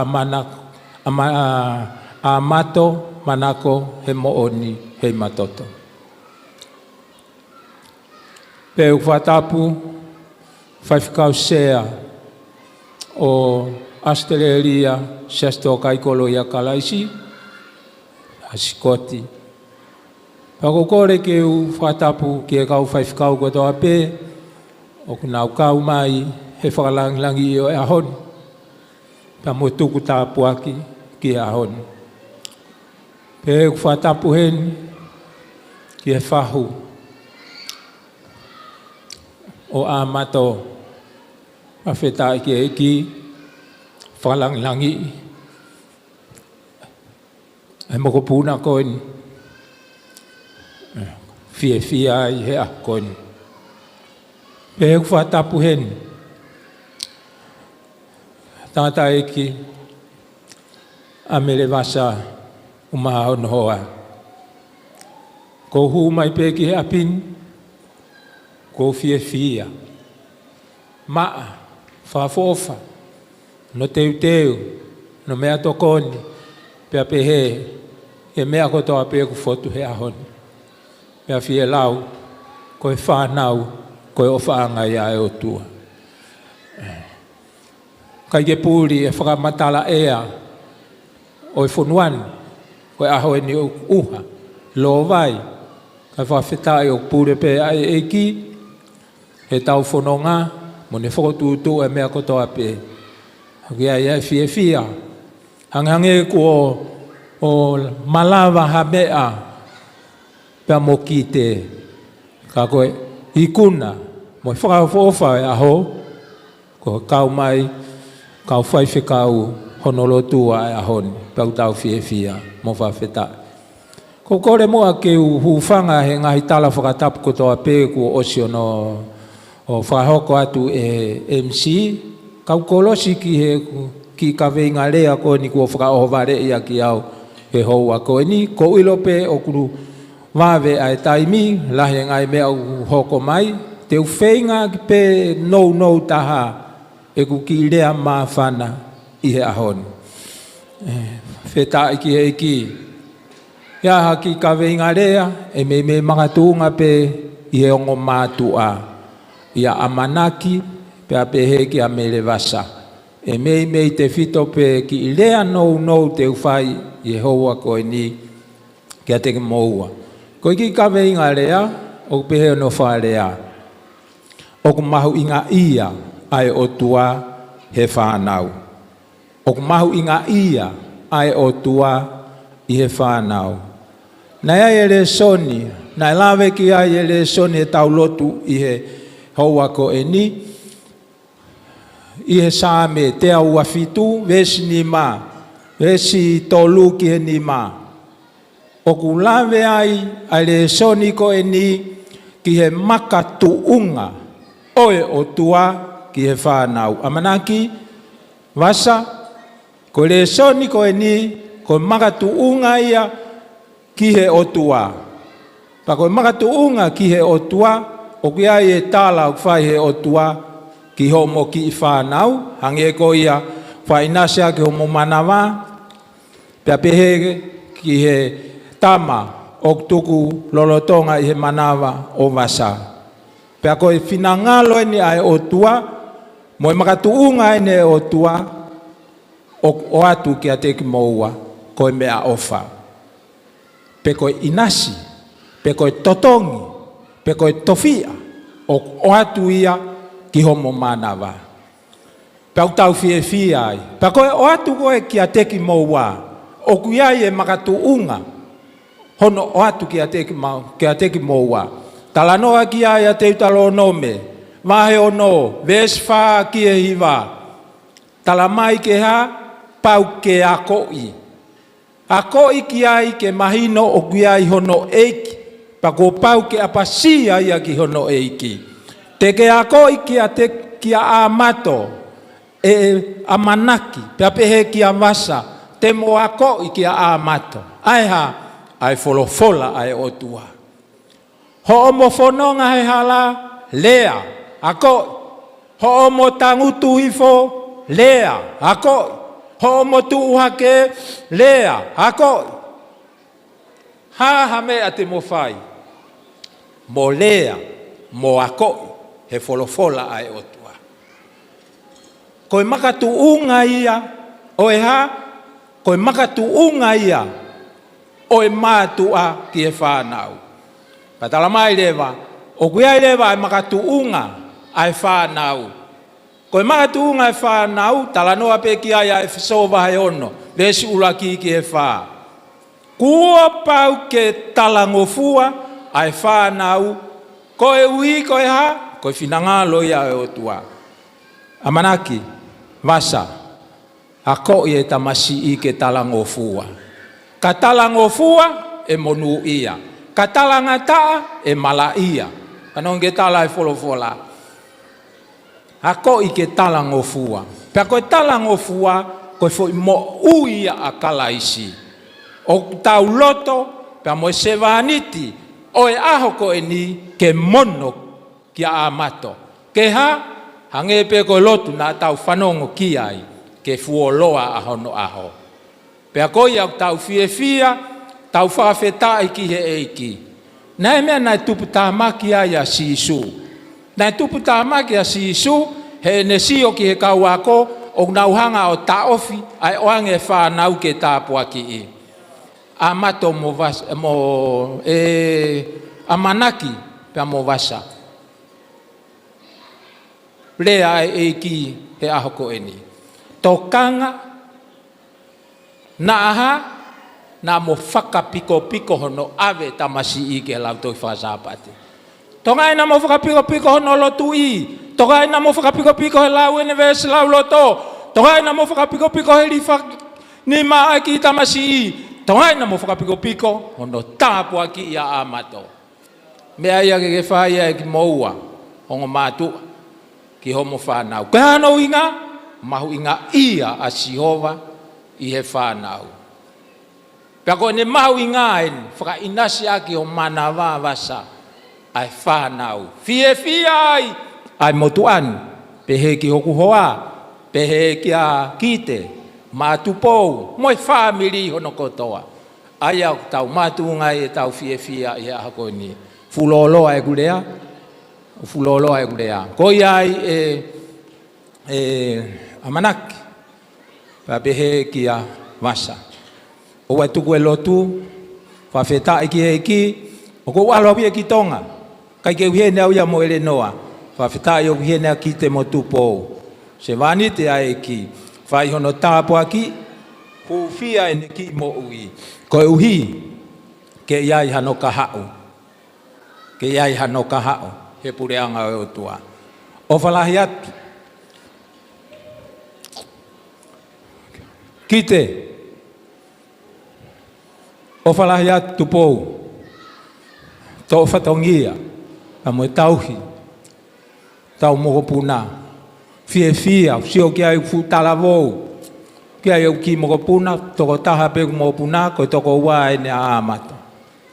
O fia. Tangi pe. Se tai ki e ki. Whakakoloa au whai he e ki. La vea i homa ki loto whare. O whai whikau. Ma lo e lotu. Ma lo e tāpua ki o whai. Ke ki whamiri ko eni. O tau i hene e hoa ko eni. Ka pēka te mōtolu ko toa pēku mō lava mai i e ahoni. Mahu inga ia he whanau. Ko e haa mea ku tau mahu inga ia ai. Ko inasi au o mi e Sihova. O whaka inasi aki. Ai manawa ko toa pē. Si ngai whae ko toa pē. Malu e whare ko eni. Pa tau ofa o tauhi. Mo mahu inga ia. He kolo aku ne omi mo tau tolu. Amen. Whamalo atu ko hui ko e lea lelei. Whakakatoa ke tau polkala mai e whiawhini. Os mawahe mai ka mea te au. Koini.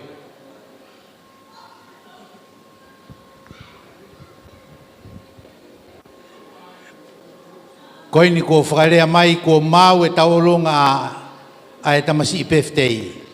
Tau hoko rewa ki ai he taimin.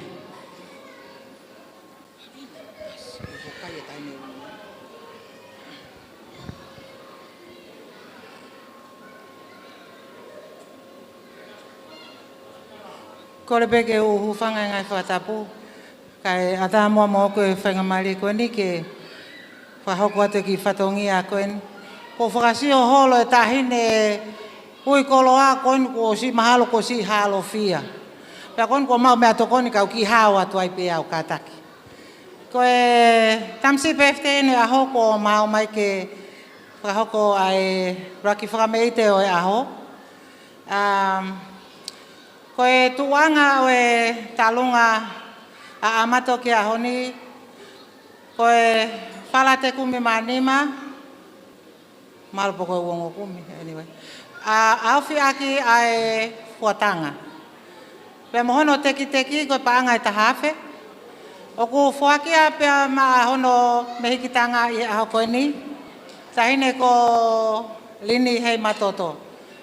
Kataki mua line o mea mai o toatono teki kai ata ai talunga e tamsi pefte iwa mole.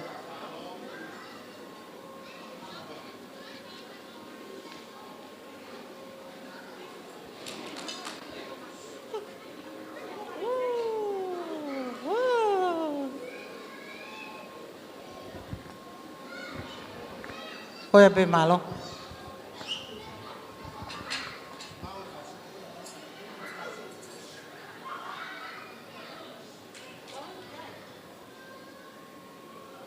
Kata ke o tuku mai e whasi ki he DJ.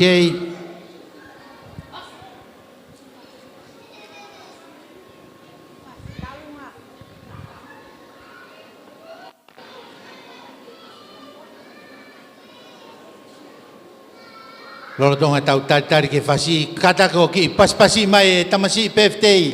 Oi aho.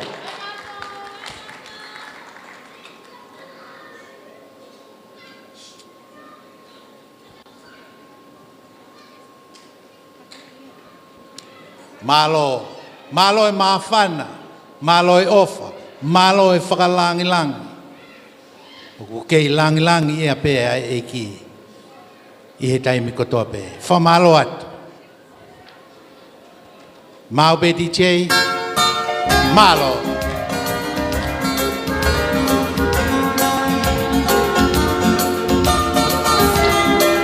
Ai, ui.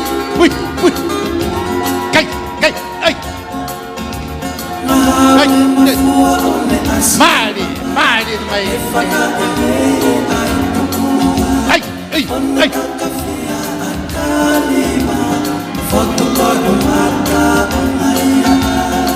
Mari vai.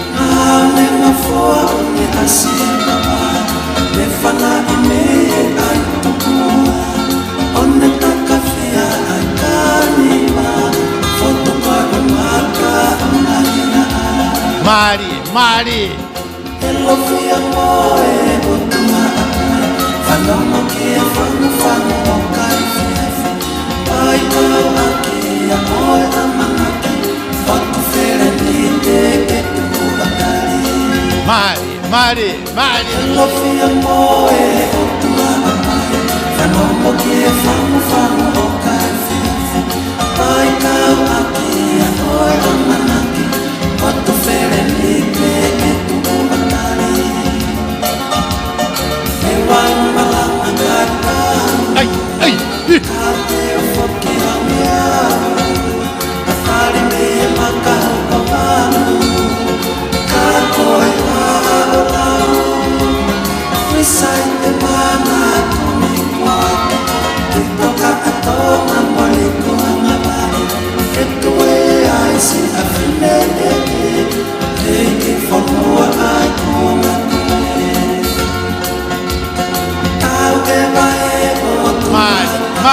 Mari vai.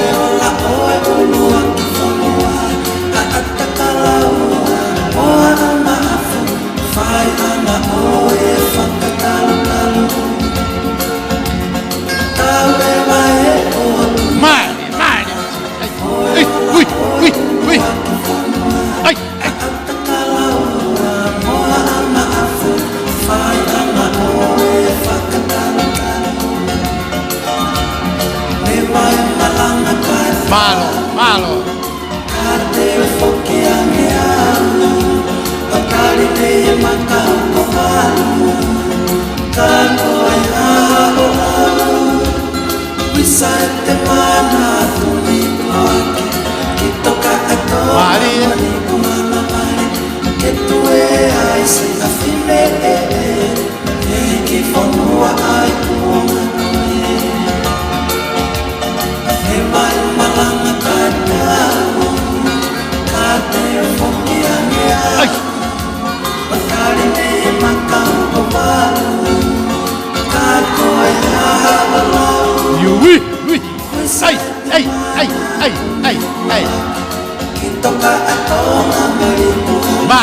Mari vai.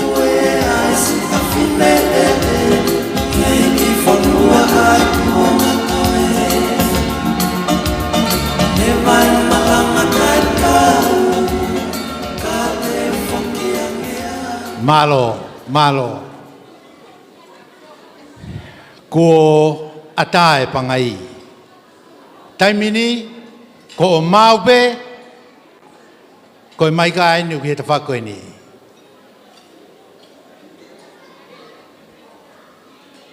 Rotonga teu DJ whamoremore pe tuku mai.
sensual, un movimiento sensual, sensual, un movimiento muy sexy, sexy, un movimiento muy sexy, sexy. Y aquí se viene el africano con el baile que es una bomba. Para bailar esto es una bomba. Para gozar esto es una bomba. Para bailar esto es una bomba. Y las mujeres lo bailan así, así, así, así. Todo el mundo una mano en la cabeza, una mano en la cabeza. Un movimiento sexy, un movimiento sexy. Una mano en la cintura, una mano en la cintura. Un movimiento sexy, un movimiento sexy. Y ahora empieza a manejar, suavecito para abajo, para abajo, para abajo. Suavecito para arriba, para arriba, para arriba. Suavecito para abajo, para abajo, para abajo. Suavecito para arriba, para arriba, para arriba. ¡Bomba! Sensual, un movimiento sensual, sensual, un movimiento muy sexy, sexy, un movimiento muy sexy, sexy. Y aquí se viene el africano con el baile que es una bomba. Para bailar esto es una bomba. Para gozar esto es una bomba. Todas las mujeres lo bailan, bomba. Todos los hombres lo bailan, bomba. Todas las radios lo ponen.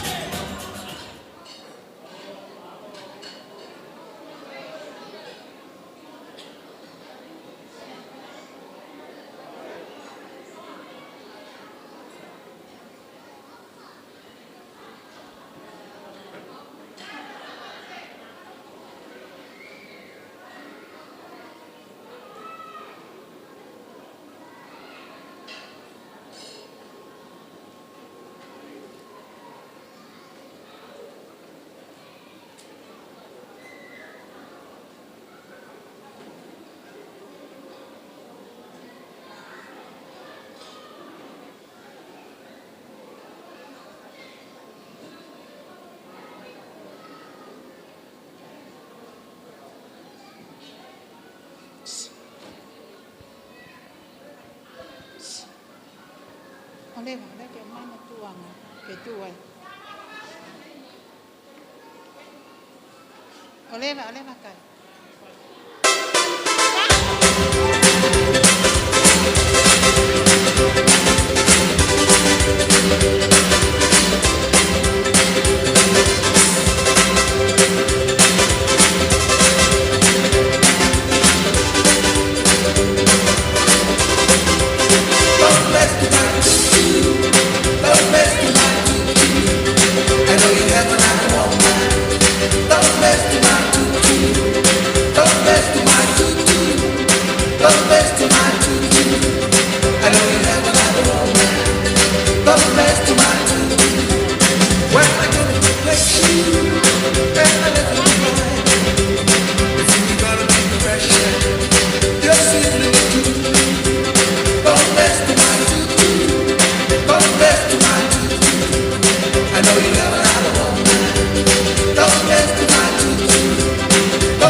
O ko whakatapu ki he a whio ai lau maari e mā oni oni i o tau loto lotonga. Whakatapu atu ki he kau whaiwhekau kotoa pē o tau i he malu malu e whare koeni. Whakatapu atu ki he ngahi tuunga kotoa pē o whakatapu atu me he wheitu uni. Kai ata ki a te au ke whai atu ai ki whatongia o e whiafi koeni. Koe aho ene o e whiewhia, pea koe aho e whakawhetai. Ko hanga e Amato, Manako Heimatoto, o whakatahataha i mai e whaongo whamiri, ka mai kai ngā moe maheni he aho koeni. Pea au tau whakawhetai eiki he eiki whakataha pea mo sa me, koe aho ene nei ngauhi e Sihova, pea au totonu ke tau whiewhia ai. Ko lava mai ai ae, o Ngo mātua manaki. Ai whai kau Tony Heimatoto. Ka maele noa Heimatoto mei tonga. Pea pehe ki tua whewhine ko ene taha. Ko Susan Lynn Heimatoto. Moni na nau si o pehe ata. Pea na nau whanongo pehe ngahi tala noa. Ka koani ko na ua mai o mata tonu. Ai tauhi lelei mo e tauhi hawa e ki. Ko whai ki he tāmai o e koani ko Amato Manako Heimoni Heimatoto. Pea ku tau fie ai. Koe ki whame eite eni ai whahu pe e taha. O Amato Heimatoto. Ko Susan Lynn Heimatoto. Ko ne lawa mai mei tonga. Ke whai e whakawhiawhia ai. Ai hiki whakataha e whakawhetai. Ke tau whakawhetai ai tau hilelei ko whai e ki mai ki ta mai o e koen. Pateki ai ke whai e tau olunga alini. Ko kole atu ke omi mua e ki ta mai o e ki. Oku iai ai whala aofi heni. Whala wongo kumi. Aofi ake whaatu walu. Ko tangutu anga ia o tamasi PFT e aho koeni. Oku iai mohono wala PFT. Ko e ke tonga whatwha. Pea oku iai mo ene ongo kato liki vai mo e kato sokoleti heni nai hau mo ne ongo mahu mo ne kui mei tonga tapu. Ko e kato e taha, ko e kato ia. Nai ngauhi mai aki kaloni ko ni me he sialo e apu ko mapelu mo lau. Pea mo e huni, me he huni e ufonua malu. Pea ko e kato e taha Amato. Kei loi o Kwefu Factory i motu. Na e tau mai ai hongo kui. E ngahi sokoleti ko e ni. Pako e ngahi sokoleti ko e ni o fia aki pe me ai fonua e pata. Keke kai, keke asili ai pe hofo i whaka ofa. Ko ia koe aho koe ni. Ko e whase tahine tau olunga. Kai ke mauto e ai whasi o motu. O ku maua me whasi o uiha. I fukolo koe ko uiha. Ko uiha koe mau kui whewhine. Ko luse ane e kafi. Nai hau ia takai wala mai ki whele mea. Pea ko hono whasi ene o ku mau manatu ofa ki mai. Ki ai ngau ne mafua. Ta i mai hono whasi. Malo. Koe ki teki o tau olunga Amato. Whia Amato. Mai ki he. Koe ki tola pe taha Amato. Koe nau o atu koho whakamoko. Pea koe ki koloa ko toa ko e ni. O kuloto pe whahu ke whaak pea ma Amato. Lewe ai whakaho a kautatau atu. Tā mai whasinga haune mafua.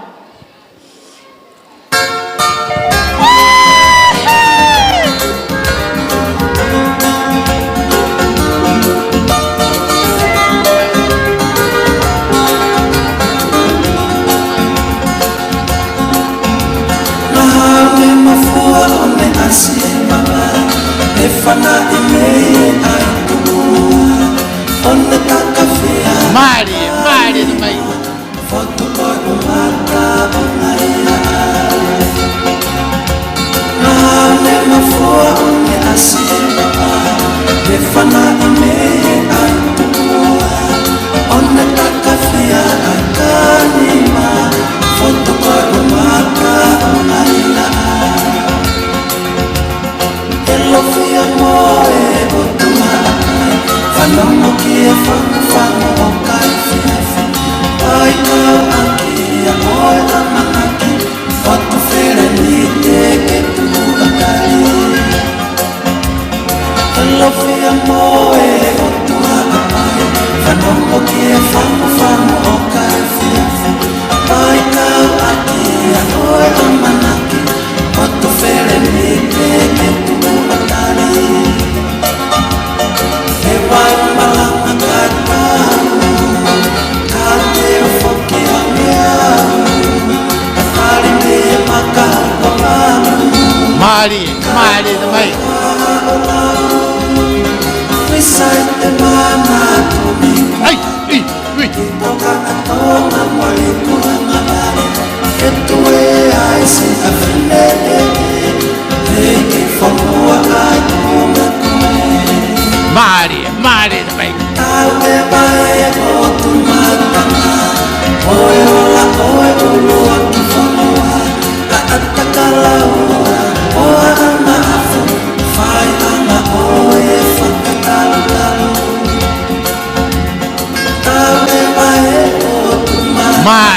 Mali.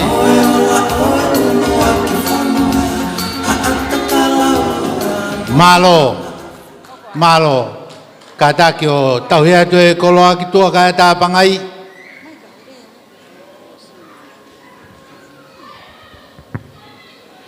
Kore ke u whakatulo atu ki e hawhanga e kini.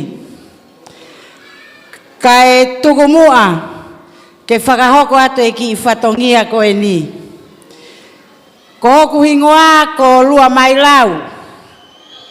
Ko e ho au o katoa ki pouono. Ko e nelere mai ana mei where mea. Ko e kulere mai ak mei uiha. Pea ko e uhinga e kutu e hoa ni. Ko usio i e ahoni ki o mo ngai foa ki. Ko e lue mano. Marimari o kumano. Tau olunga o kumano. Ka mo ilo tau olunga e uiha. Whakawholofola ia. Ke ua e ilo he nima tō matau. Ai fuaki ho nima tō he ma. Pa koe ki whakamea ite koe ni. Taimina nau whetutaki ange ai ke MC hoku hoa. Ka umea. Nau tokoto au he whare vare i Penrifi whare mahaki. Ka e tokoto ho mouto ngāne te marisi he pō pepe i Plektauni.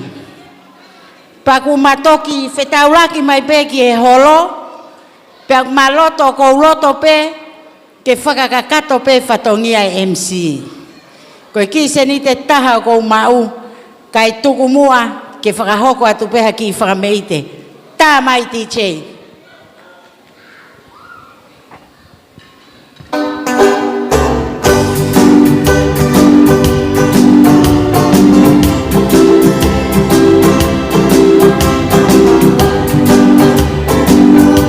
Marie.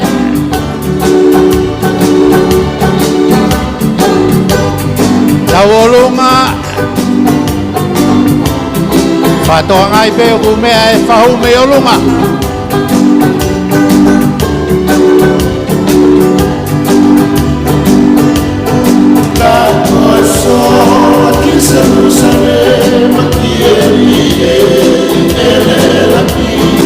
Malo, malo.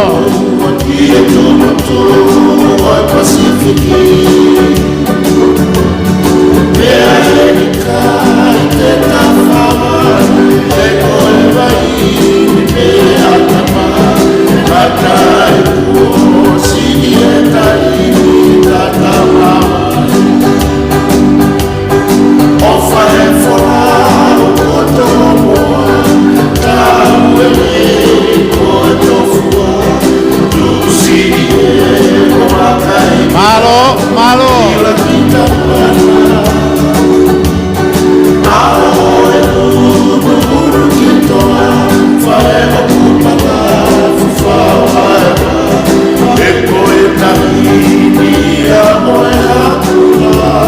Malo, malo.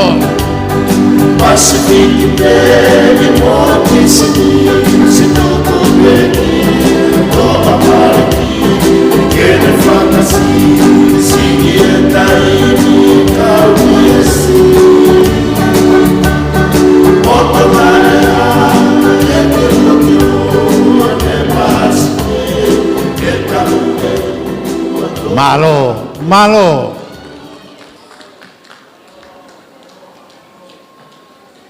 Malo lua.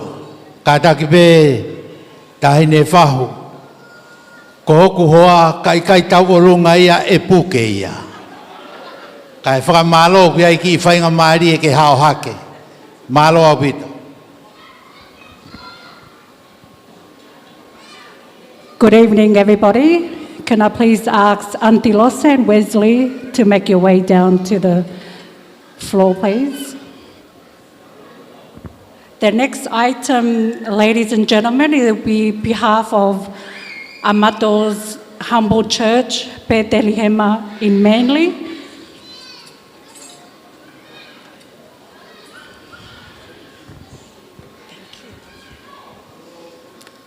Amato, your humble church doesn't have much to give you today. but we give you blessing upon blessings upon blessings for your first special day. A small verse to give to you today from Psalms 118, verse 24. This is a day that the Lord has made. Let us rejoice and be glad in it. Wishing you all the best for your future Amato from your Manly Church and family. Hope you're having a good night tonight. Thank you. Malo. DJ.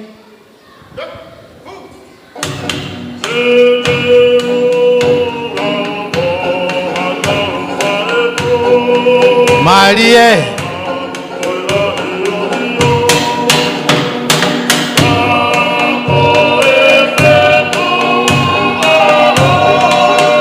Oui. Marie, the mic.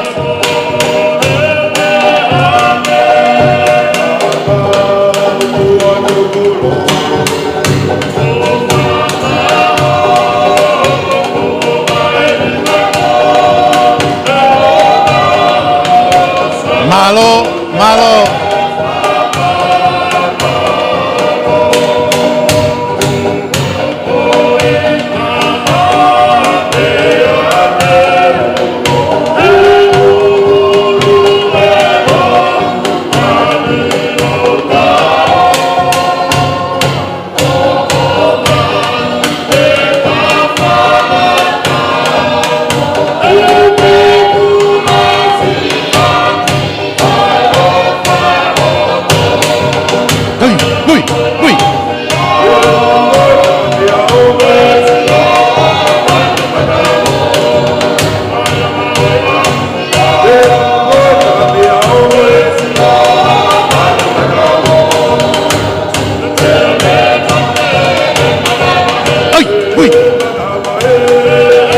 Marie, Mike.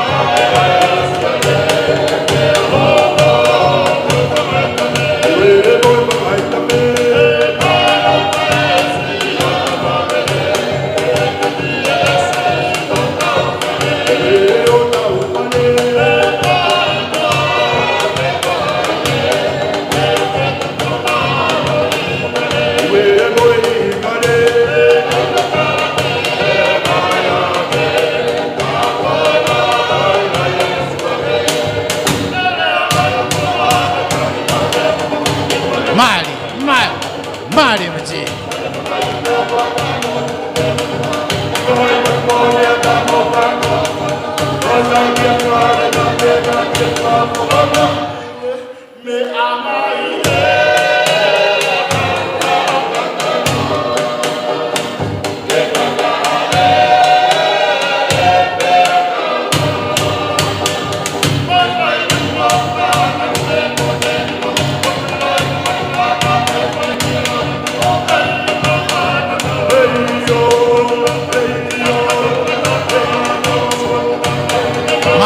Marie, bye.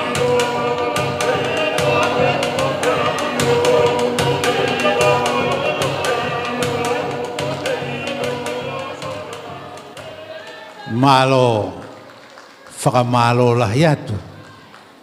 Ki he kainga lotu e wahenga meli. Whaketai, malo au pito. Hoko atu e tau, toi ai ha tau olonga ku mau mai, wharea mai.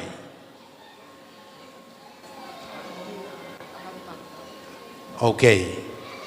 Rotonga e mea mai whaifkau ti che io, saibe, tau taritari ke whaifkau. Ko mea peko ki whamanato atu e kau tau olonga mo kātaki o ngaue aki mua e ta whakoini mo hanga pe ki loto ki he ku mea tamsi peftei pe mea mai olonga e whahu pe mea tau kau whaifkau me ta whakoini.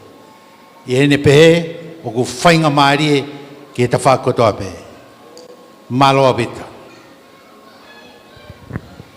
Malo, mua ke u whakaturo atu pehe, ka hoko atu ki talunga toa koe ni. Ki whakamei te koe ni. Hea mei he whanau.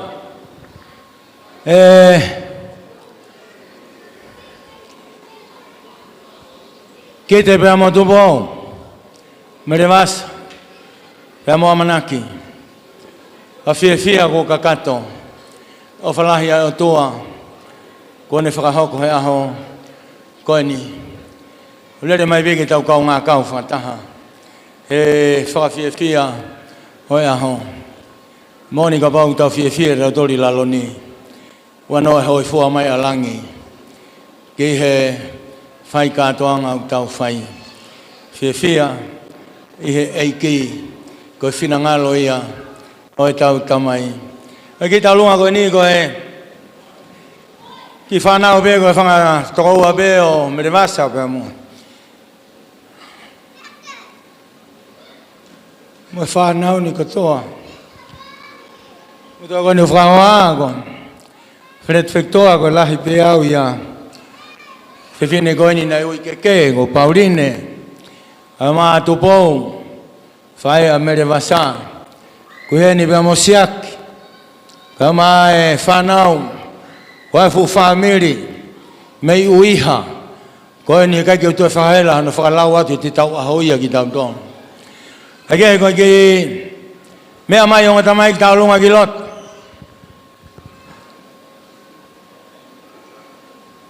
Whai beha ki whamei te ke mea mai ki aia e tahine whahu. A koe sai toni. Ko mau whi mai noa ki mau tolu pa moe whahu e nofo i peia heni. Ke a koi e mau ngahi tau lunga. Hene hoko atu e ngahi kātoa ngā. Karaki mo mea mai wawe betaimi. Wawe betaimi. O ki tamai kia koe ni koe na toki tau lunga pe ni a naua. Aka whewhe rewa e whola haka pe o kore whakamore atu. Kawhi kua whaatu ke wheitu ona. Kai ke lawe i ka kou. Whae ke pe o lunga he pe o kou ilo. Whanau ene a veri tauwha. Veri tauwha pe mei uiha pe pe mo whareloa. Kataki mea mai. Tahine taha tau lunga ko ne ngā ko tupo whare whehi.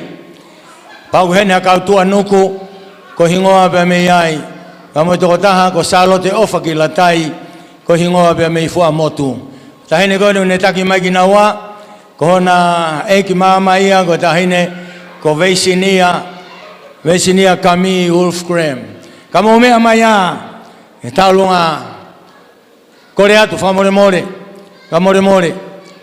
Tuk whai e tau lunga mo mea atu ki loto ki he ke hui pe e siripa homo pare pe mo toki o mai whai tau lunga. Mo alu go to siripa. You used to go to siripa to take the pare and put in your pocket siripa for later on.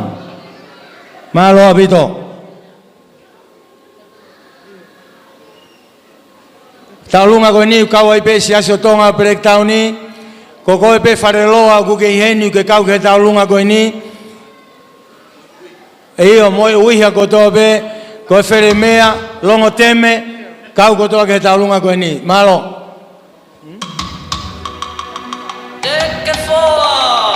E whakahaka pe taulunga koe ni. E hona me hekitanga na hau me nusila. Malo.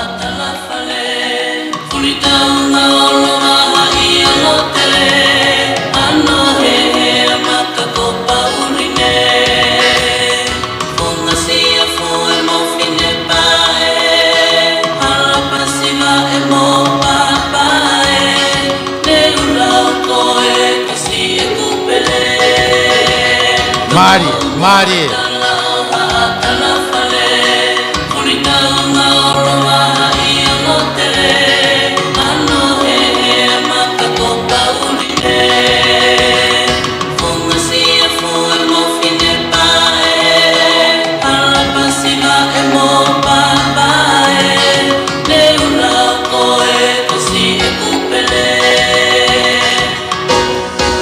Hiki fonua, hiki kore ana.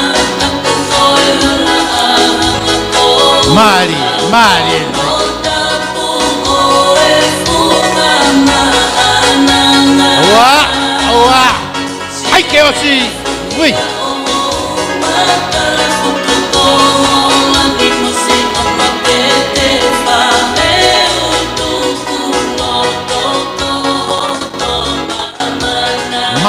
Mari mai.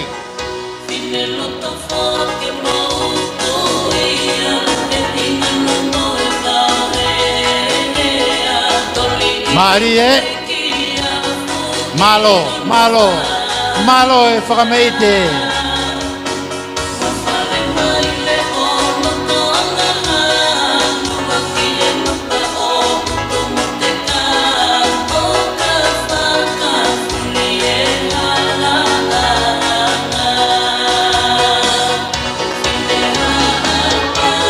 Mari.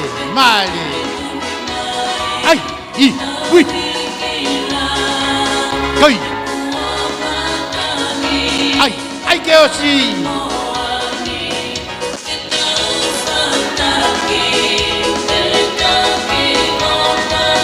Mari.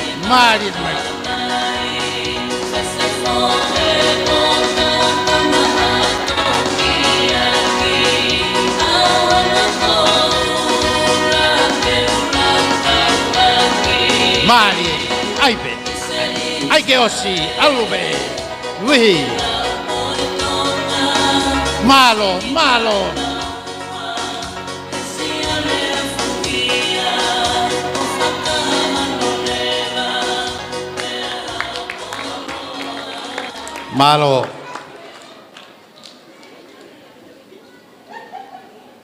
Malo e tawolonga, malo e whameite.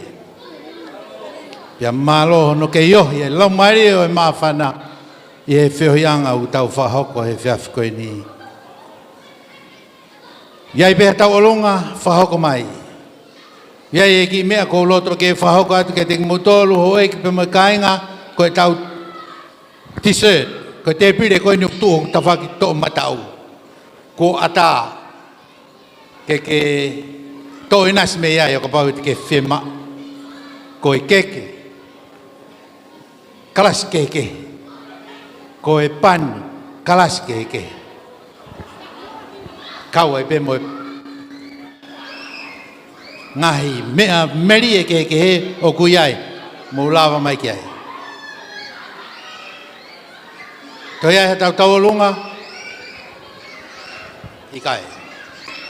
Sai DJ kata ko tu ma tau foi fasi. Hiri ko ya hoko te tau programa malo.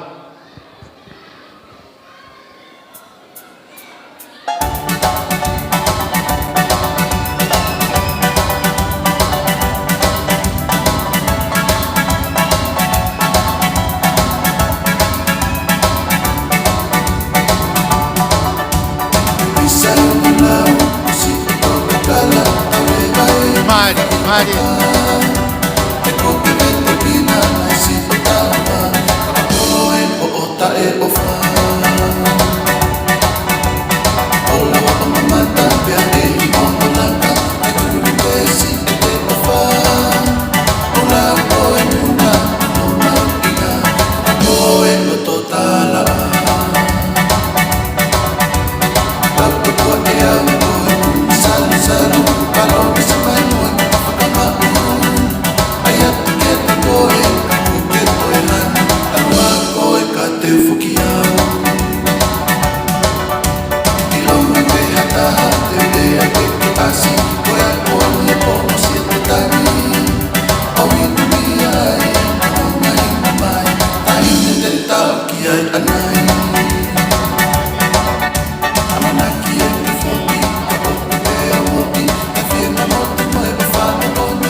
Whamalo atu.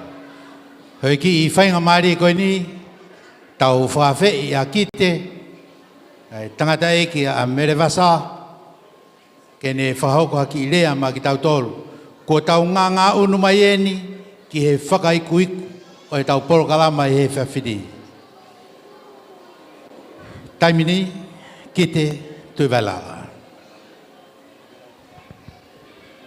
Malo, o kore peke u whangatu, e tala whakatapu ko mua kia ke kātoanga o e whiawhini.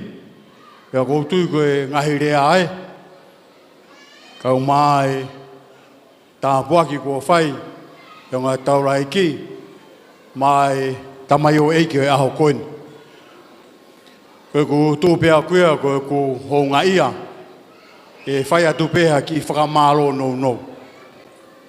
Nātai whaifkau, ko whakamālo atu. Ho tari ai kore nai whai, a manaki ka o maa mere wasa. Tuku taimi, uhia, koe ki PFT o Amato. Ho whakamālo atu, ke whaifkau sea. Skoti ko whakamālo atu, mālo ho mea mai. Langi, ai aho Amato he whiawhi. E ku whakamālo atu kia tonu, kau mai re noa. Moi ka kau ko whai me whakatong. O whakamālo ka surete, kai ke lau e mamao. Ako tui, koe a honu tau whakamoni, ofa pia moi tau, ko whai mai ki mo uia a Amato e aho koe. E ku whakamālo atu. E he whamiri o tupou. Ko au whokia ko kau mi wawa. Pea koe kumea ko toa pea kuia. Kai ko te ala ku mi whamiri. Koe whamiri pea o tupou. Pea moe siasi. Pea ko ia o kounga ki a te au. Homo mea mai. O tau kau whakataha I a honu. Nā ngāri whewhe, koe viri pē o whine koni, ko uia ko uraki fua eni o nā mana wā. Ko talāk pēau mere wasa, whawhofa pē PFTI. Ai pē taua whawheunga, me mea kou mau e Amato, pēa kou tui. Koe mahauinga taha pē ke whai hane loto. A kou whiewhia, mo whakamālo, ho mō mea mai. Taro eke ke tāhine, koe nuk toi pehu ai taha pai tāpuni, koe tala mai toi mite nima, pea o mai e miro whakaosi pau talangi. Koe talo e mite nima ane nai, o kei minite nima pe, e tāpuni pe whareu teke mai tau miro whakaosi. A ko whakamore atu. Nā ngari whewhe. A ko whakamālo atu mo ki whamiri, ho mou tuku taimi, ka mou mea mai ke tau kau whakataha. Rahi peo mou ngai whatongia, uia ko whonuani o kumou mo ua, ka ko lau monu mo lau tāpuaki, whakataha mo e whaifekau, na si lere mai mei tonga. E whia whakataha, e ki mo ui a Amato, a kono whakatoa, o whakamaro ke MC, maaro e tataki e poro kalama, o e whia whikoeni. Tawange pē ki e eiki, ka tau ka tutuku. Tutuku e mea ia e tutuku, tuku e ne o whapea mo e whia, ke nofo loto ia te ki tau tolu. Ka iaha mou halo whia, ko si ngataanga pēni o Amato, whai ake ki whia, ono tau taha I he aho koeni o whalahi atu. Ho eiki pia mo kainga, io, pas mai ke whawhetai. E ho eiki pia mo kainga, o ku mea e whaiwhekau pau toki hanga whatoanga, tikei ke taukai, tikei ke sevi mai e taukai. Ka mousio ki he hivi mo e mālohi e lotu, tāpua ki I tautolu ane nai, ko toe ngalo e kai ia, koe ke tauhanga whatoanga e. Kai ke he, tan talamai toi pe mālo I minte ua. Ko e tau taimi me heni ko e hiva, pia ko talangi e taimi nai whakahoko mai ai, sai. Ko e uhi ko mou tō mui, ka tō mui e polo kalamani, hei kai ke tau toi totongi ha mea. O whapeke pehe, ka neongo ia, te tau turi pe tau polo kalama tau tolu, ke hoko pe hiwa, o hange koe tau palani, koe lava ia tau polo kalama he whiawhini. Kore ke DJ, tae mātou foi whasi koe tau taritari ai ke tau kai, malo apita.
Quero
Hoik pe makainga mahalo pe ko tawa o mai ki he konga whakaosi o tau polo kalama I he whiawhini. Wa whamore more atu. Ka pau ko tau ki I tō mui si. O kui kai ko tau tolu. Ka koe kau kuki. Ka neongo ia tau fia. Ko tau wapai ki he mui oe. Ka toanga o he whiawhini. Kono whakakato e tau polo kalama ki he whiawhini. E whahoko ia hono whamaapopo, pia mo e lotu tuku, e whaifkau wahenga, o e wahenga sia tōkai kolo kalaisi, o e wahenga sene e Scotty lātu. Ki mua ke ange taimi ki a Scotty, ko tuku peke u to'o ki I whainga maari e si pe, ke whakakato a e whatongia e whiafkoe ni. Tahine wha. Whamore atu.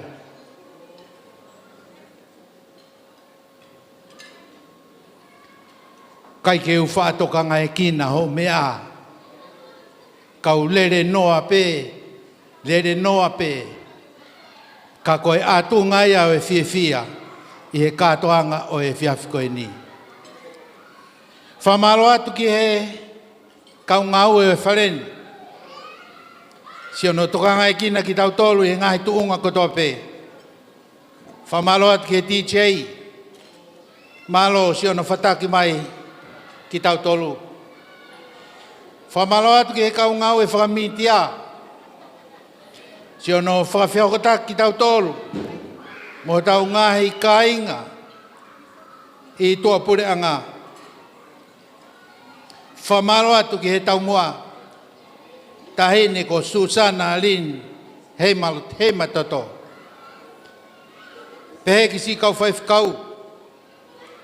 Si kau whawhi whakaranglangi. So mo kei mea fuolo hen. Koe uhi, koe mahu inga koia oi aho. Whamalo atu kia ki mautolu kotoa pe. Tau te fito. Kia teki mautolu.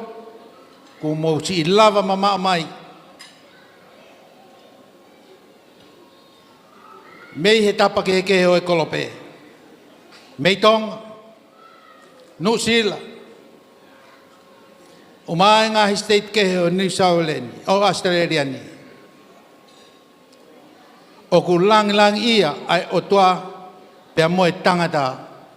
Koe uhi koki mautolu I he whiawhini. O what. Amanak.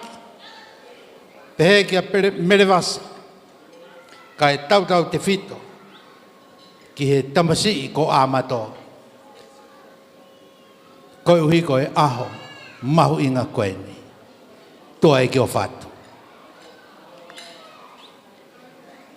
Whawhea te e whaifkau, e taku whakakatoange, ai whatungia o e whiafkoe ni.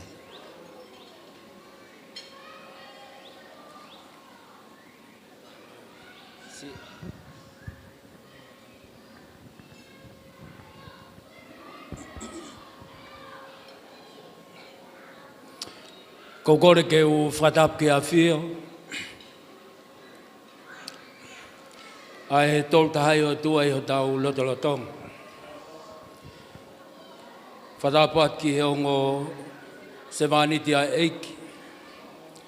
na fuesia a ngau e mamafa. O e tāpuaki mo e whakahifonga monu. Ko uhi ko i ki tamai o eiki koina. Tapat ki tahine whahu. Pea ko kore ke u whakatapu atu ki hongo mātu a. Ai au na o ona a he koloa. Ko e tofia kua whaki pea me he otua o whakafou mai ho na manawa. Ki a amanaki, pea pehe foki ki a mere. Tapuat ki a kite, whaifkau. Kau maaho hoa o whaanga. Tapuat ki he tangatai whaifkau, pule o e wahenga ha te iho, sa stokai kolo i a kalaisi. Whaifkau Tony Heimatoto, kau maa Eleanor. Whatapuatu siaus kau maa ai whangatua whawhine. Pea whatapuatu ki heongo whamiri. Pea kou fie tuku mua ha whakaapa-apa. Kou hi koi fua o e manawa ui ngai. Ai whakatahataha i mai e ki tamai o eiki koeni. Ai aho mau i ngā koeni. Kou te gai ki he whahoko e rea koeni. Kou kore whamore mole lahi au pito. Au pito ki a te kimoua ango tangatai whaifkau. Nā whahoko ki he MC. O e kātoanga whia o e pōni. Te ria. Nā oku te oho noa. He whatongia o e ahoni. O kou lawe i pe au. O kou ilo ko e o amboua. Ai whakaosinga mo e whakamaupo opo. O e whatongia o e kātoanga o e ahoni.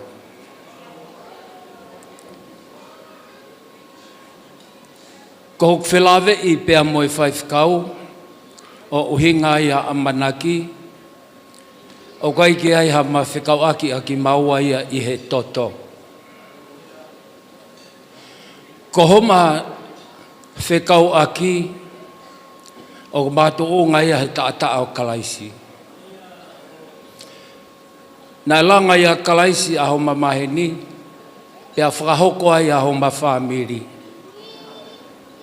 Pea gaulau be ai tangatai whaikau, koe ta o kete ki a te au. Kai ko hak tok hawe nia aku o lea iha mea amanaki. Ko amanaki na wohi pe au hen ko foha. E au mao ai whaafe pea me o tau ke te whaifkau ke u whaafe mai maua pea moho koa. Mea pango na u kore ki a Eleanor iai e whatongia na toton ke ma iai. Ka ko hiko mahu inga ia ho ma whihoko taki a ngā ko kalaisi. Ko hinga ia a umai e motu a koe. Pe kai ke ngā tai ka ko tuku mai mo e tāpuaki o mo tangata i whaifkau. Ke o whai ai whama opo opo mo e lot wha osi. Hange ko e whahoha alea ko o whai. O ko ilo pe au ho kilalo takapau mo ho wheu ngā.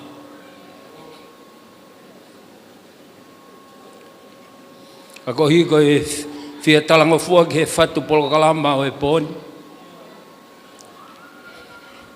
Ako whaapa-apa ki a te kimoa. Ko lele mai pe au mamata ki e hingoa. Aia ko whakahingoa aki ai mokopuna koini. Ko Amato manako ki he mooni Heimatoto. Ko whaamu pe ke whakamaupo opo nou pe he hingoa koini o Amato manako ki he mooni Heimatoto.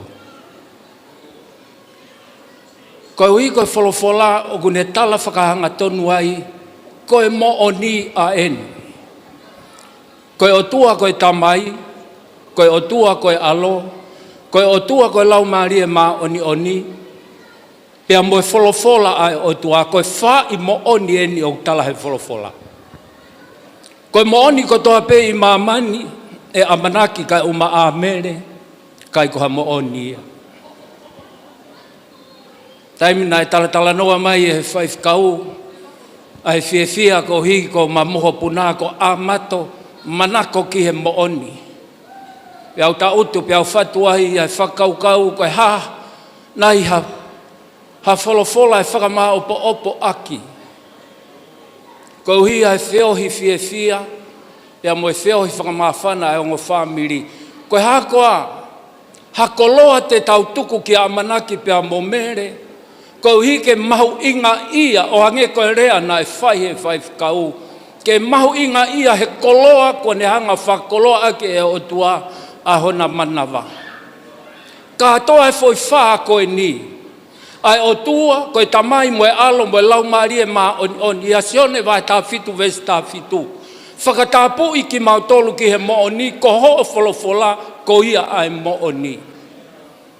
Amanaki. Ko e kurea, ko tuhe lope aonga ia. Ko whaampea uia ki a koe, pea mohohoa o whaanga amele. Ke mahino ki a te ki moua, ai huloto, ai foi wha i mooni koe ni ai otua. Ko ai he fuaho mo manawa.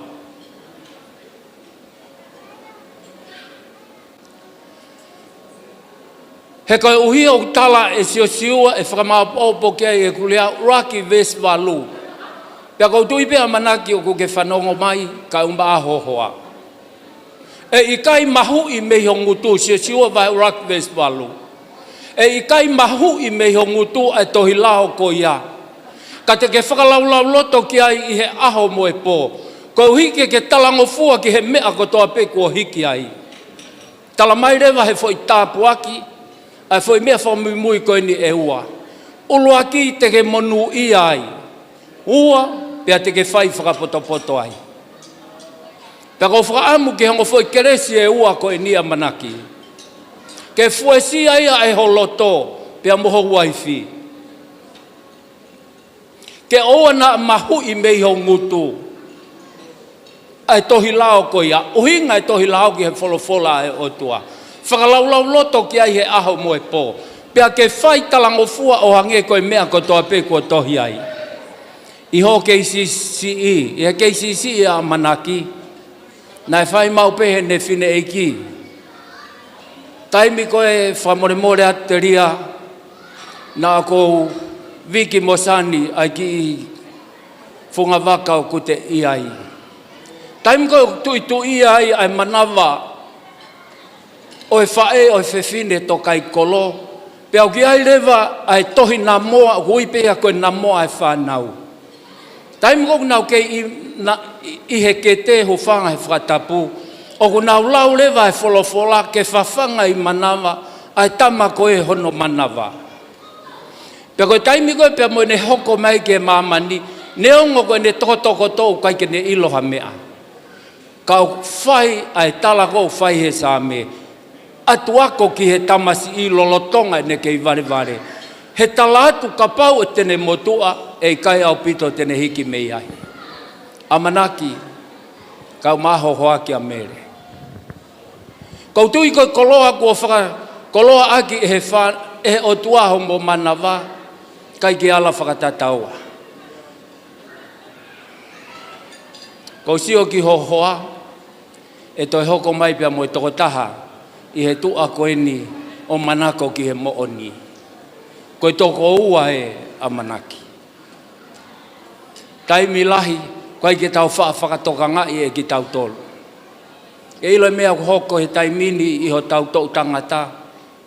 Mahu ingange aloe whaeo ngau e paanga.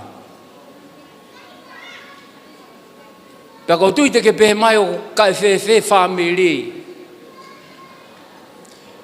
Koe mea koe ke he tau whakauhinga i mea, mo e tau whakamahu inga i mea, o ku ke he tau tangata tau iai, mo e tau tangata e kuohiri.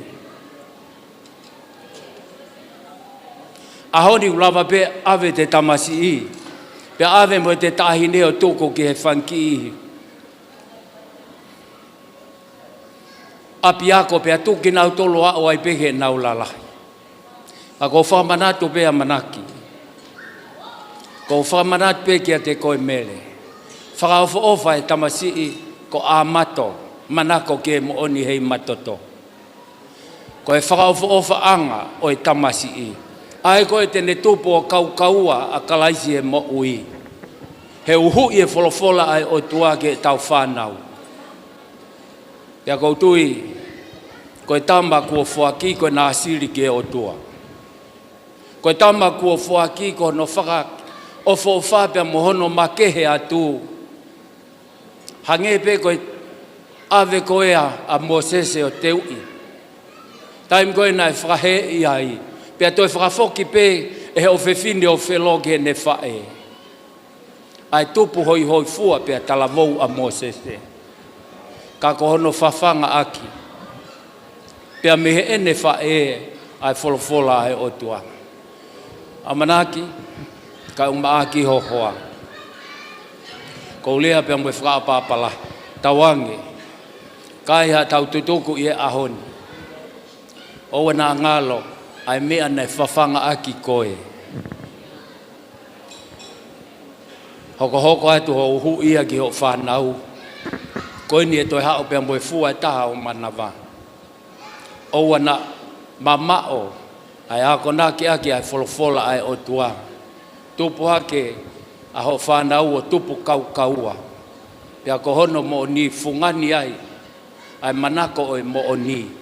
Te nau lalaka he mo oni ai o tua. Pia ka pau te nau motua.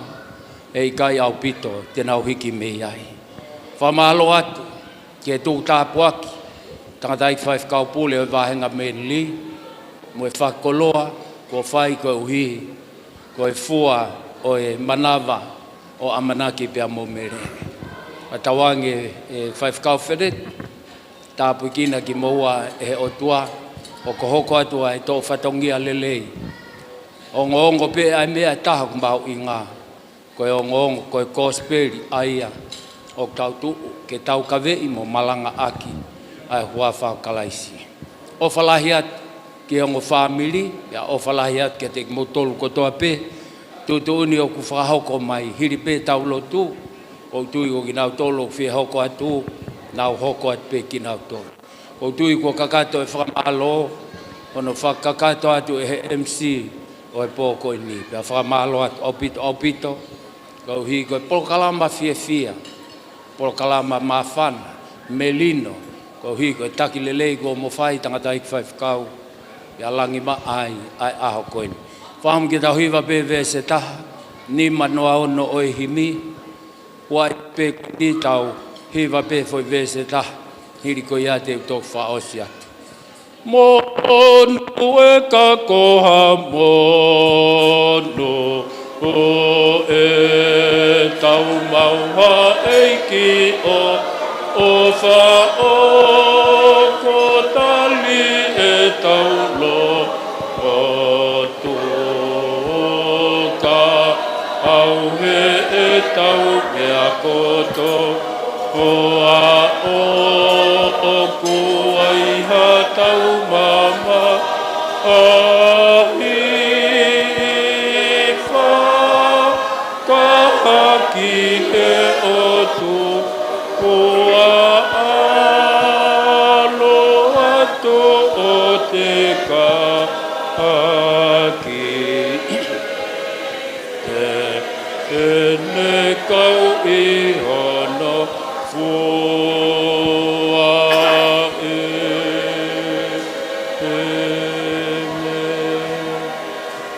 e o tua mawhaki mo ta ngata ai a Fiona. O mau punou iho ao pia mo loto apasia. E mau whakamooni ko koe a taha i sihova. Koe o tua koe koe tamai, koe o tua koe koe alo, koe o tua koe koe laumari e maoni on. O koe kai au pito ko hapot kehe eni. Koe potu eni ke mau siofia, a nau mo e langi ia, mo e mafi mo i kuna aho a Fio.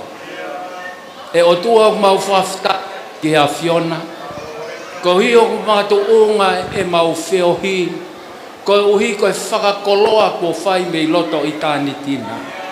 O apsi ai e Amato, manako ki he mooni Heimatoto, ai maka mai le hono tautaha, i he ne whanonga ia i he mamani ko ni.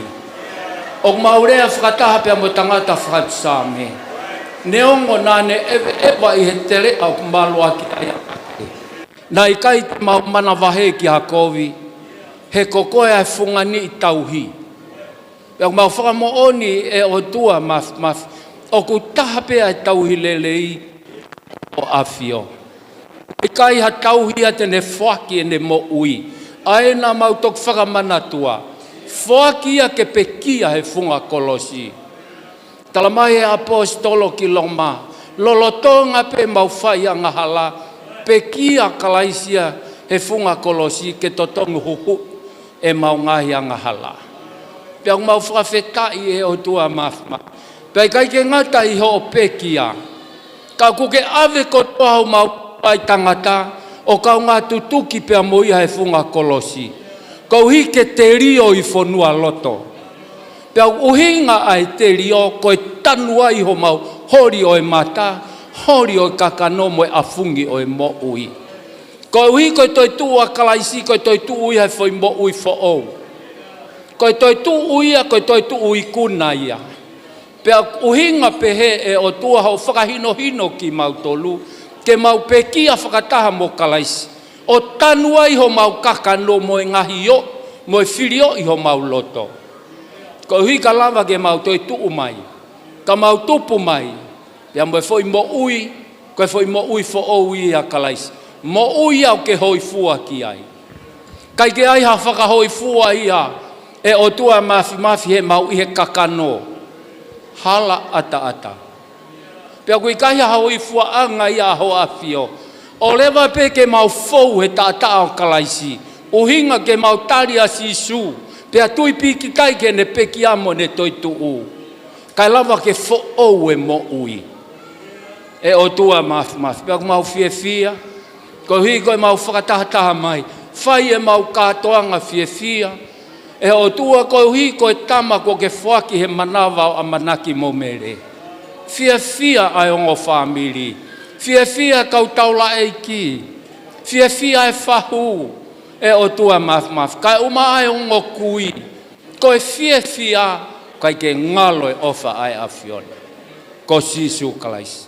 Yang maulot ke tapu aki mo tapu aki mai. Manako ki he mooni Heimatoto. E o tua maf. Toni e ongo matua ke hoko atu. Ai namoai e o tua maf ai tama ko e ni. Ke hoko ko ha tama fatu tangata. Tupule kina ai lahi hono sino. Mo tupule kina ai mama kalaisi o kaua.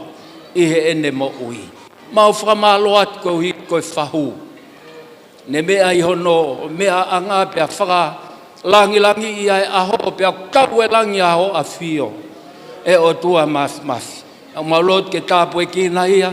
Kai ke ngalo e ongo tangatai ki whaifkau. Nana fuesia e o tua maf. Ai houa mamafa ku mau iai. Tāpu e kina ke hoko atu. Ai tau vai fia mo ne ke neka. Ko uhi me he ngahi matawai o fio. Whawhanga ake ai whangasipi ko ke tuki o na aufnima. Mau whamalo atu ko uhi e o tua maf. Ko kite kau maa nohoa. Pehe si whaifkau toni kau maa Eleanor. Pea mo ongo family. Ka inga kotoa pehe ke MC. E o tua. Mo e whiohi fia mau whai. Tuke mau tutuku. Pea mau ilo ki ai ho mau whatongia ki e mau whanau. Iai ho mau whatongia ki e whangamoko puna. E o tua maf. Koe mau tāpua ki ke nau hoko kotoa pe. O hokosi i misi a hoafi. Whawhetai he mea tokoni. Whawhetai e o tua he ngai whaki koloa. I he whaki se niti. Whawhetai whawhetai ho mau lau maari. Mau uni kotoa he ngai me ani. O atu hono langi mo hono kololia. Ke langi ia toko taha pea e awhia. Whatutuhu ki mau tolu a pongpongina. Te maunga keresi e ngai whunga waka ku mau. Tāpuaki mo tāpuaki mai. Keresi ho mau o sisu kalais. Ya mo o falahi tai whakatataua e o tua koe tau tamai. Whiohi o laumari e mā oni. Whaafare a manaki mo mere, ongo whaamiri, whaifkau pehe ke kāinga ofa kotoa pe. O nā hiri, kai whai pe o ta ngata. Amen.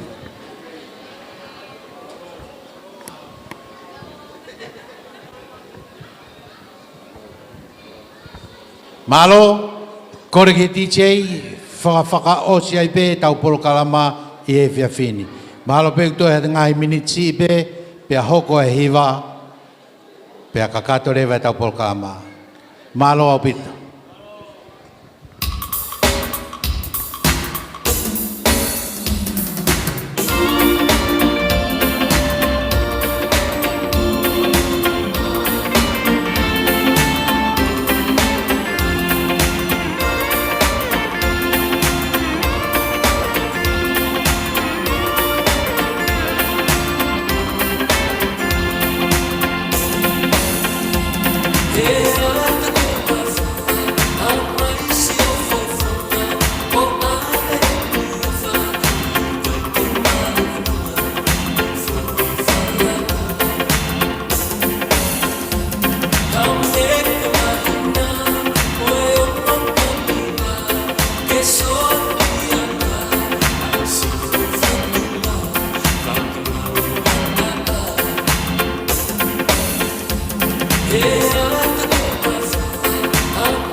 So no one take it personal. We not talk about done. You think me come for done?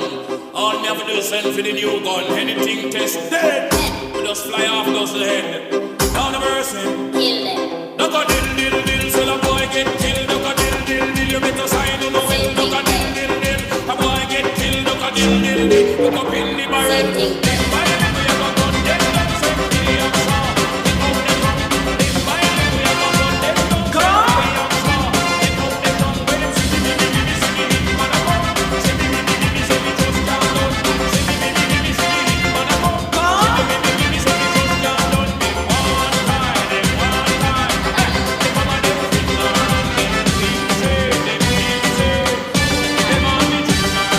I don't understand one thing when I try to listen to what I've sung.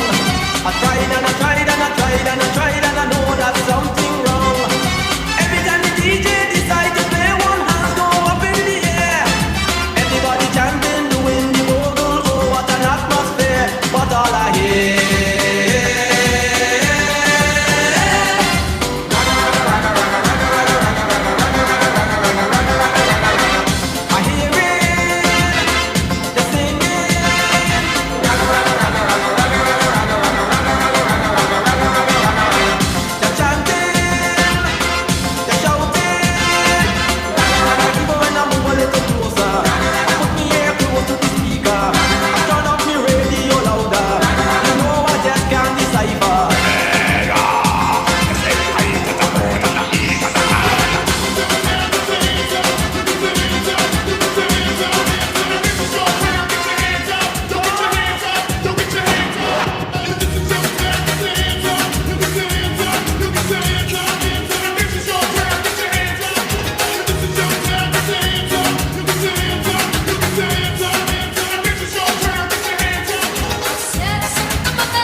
hốt na pe tai te hiu me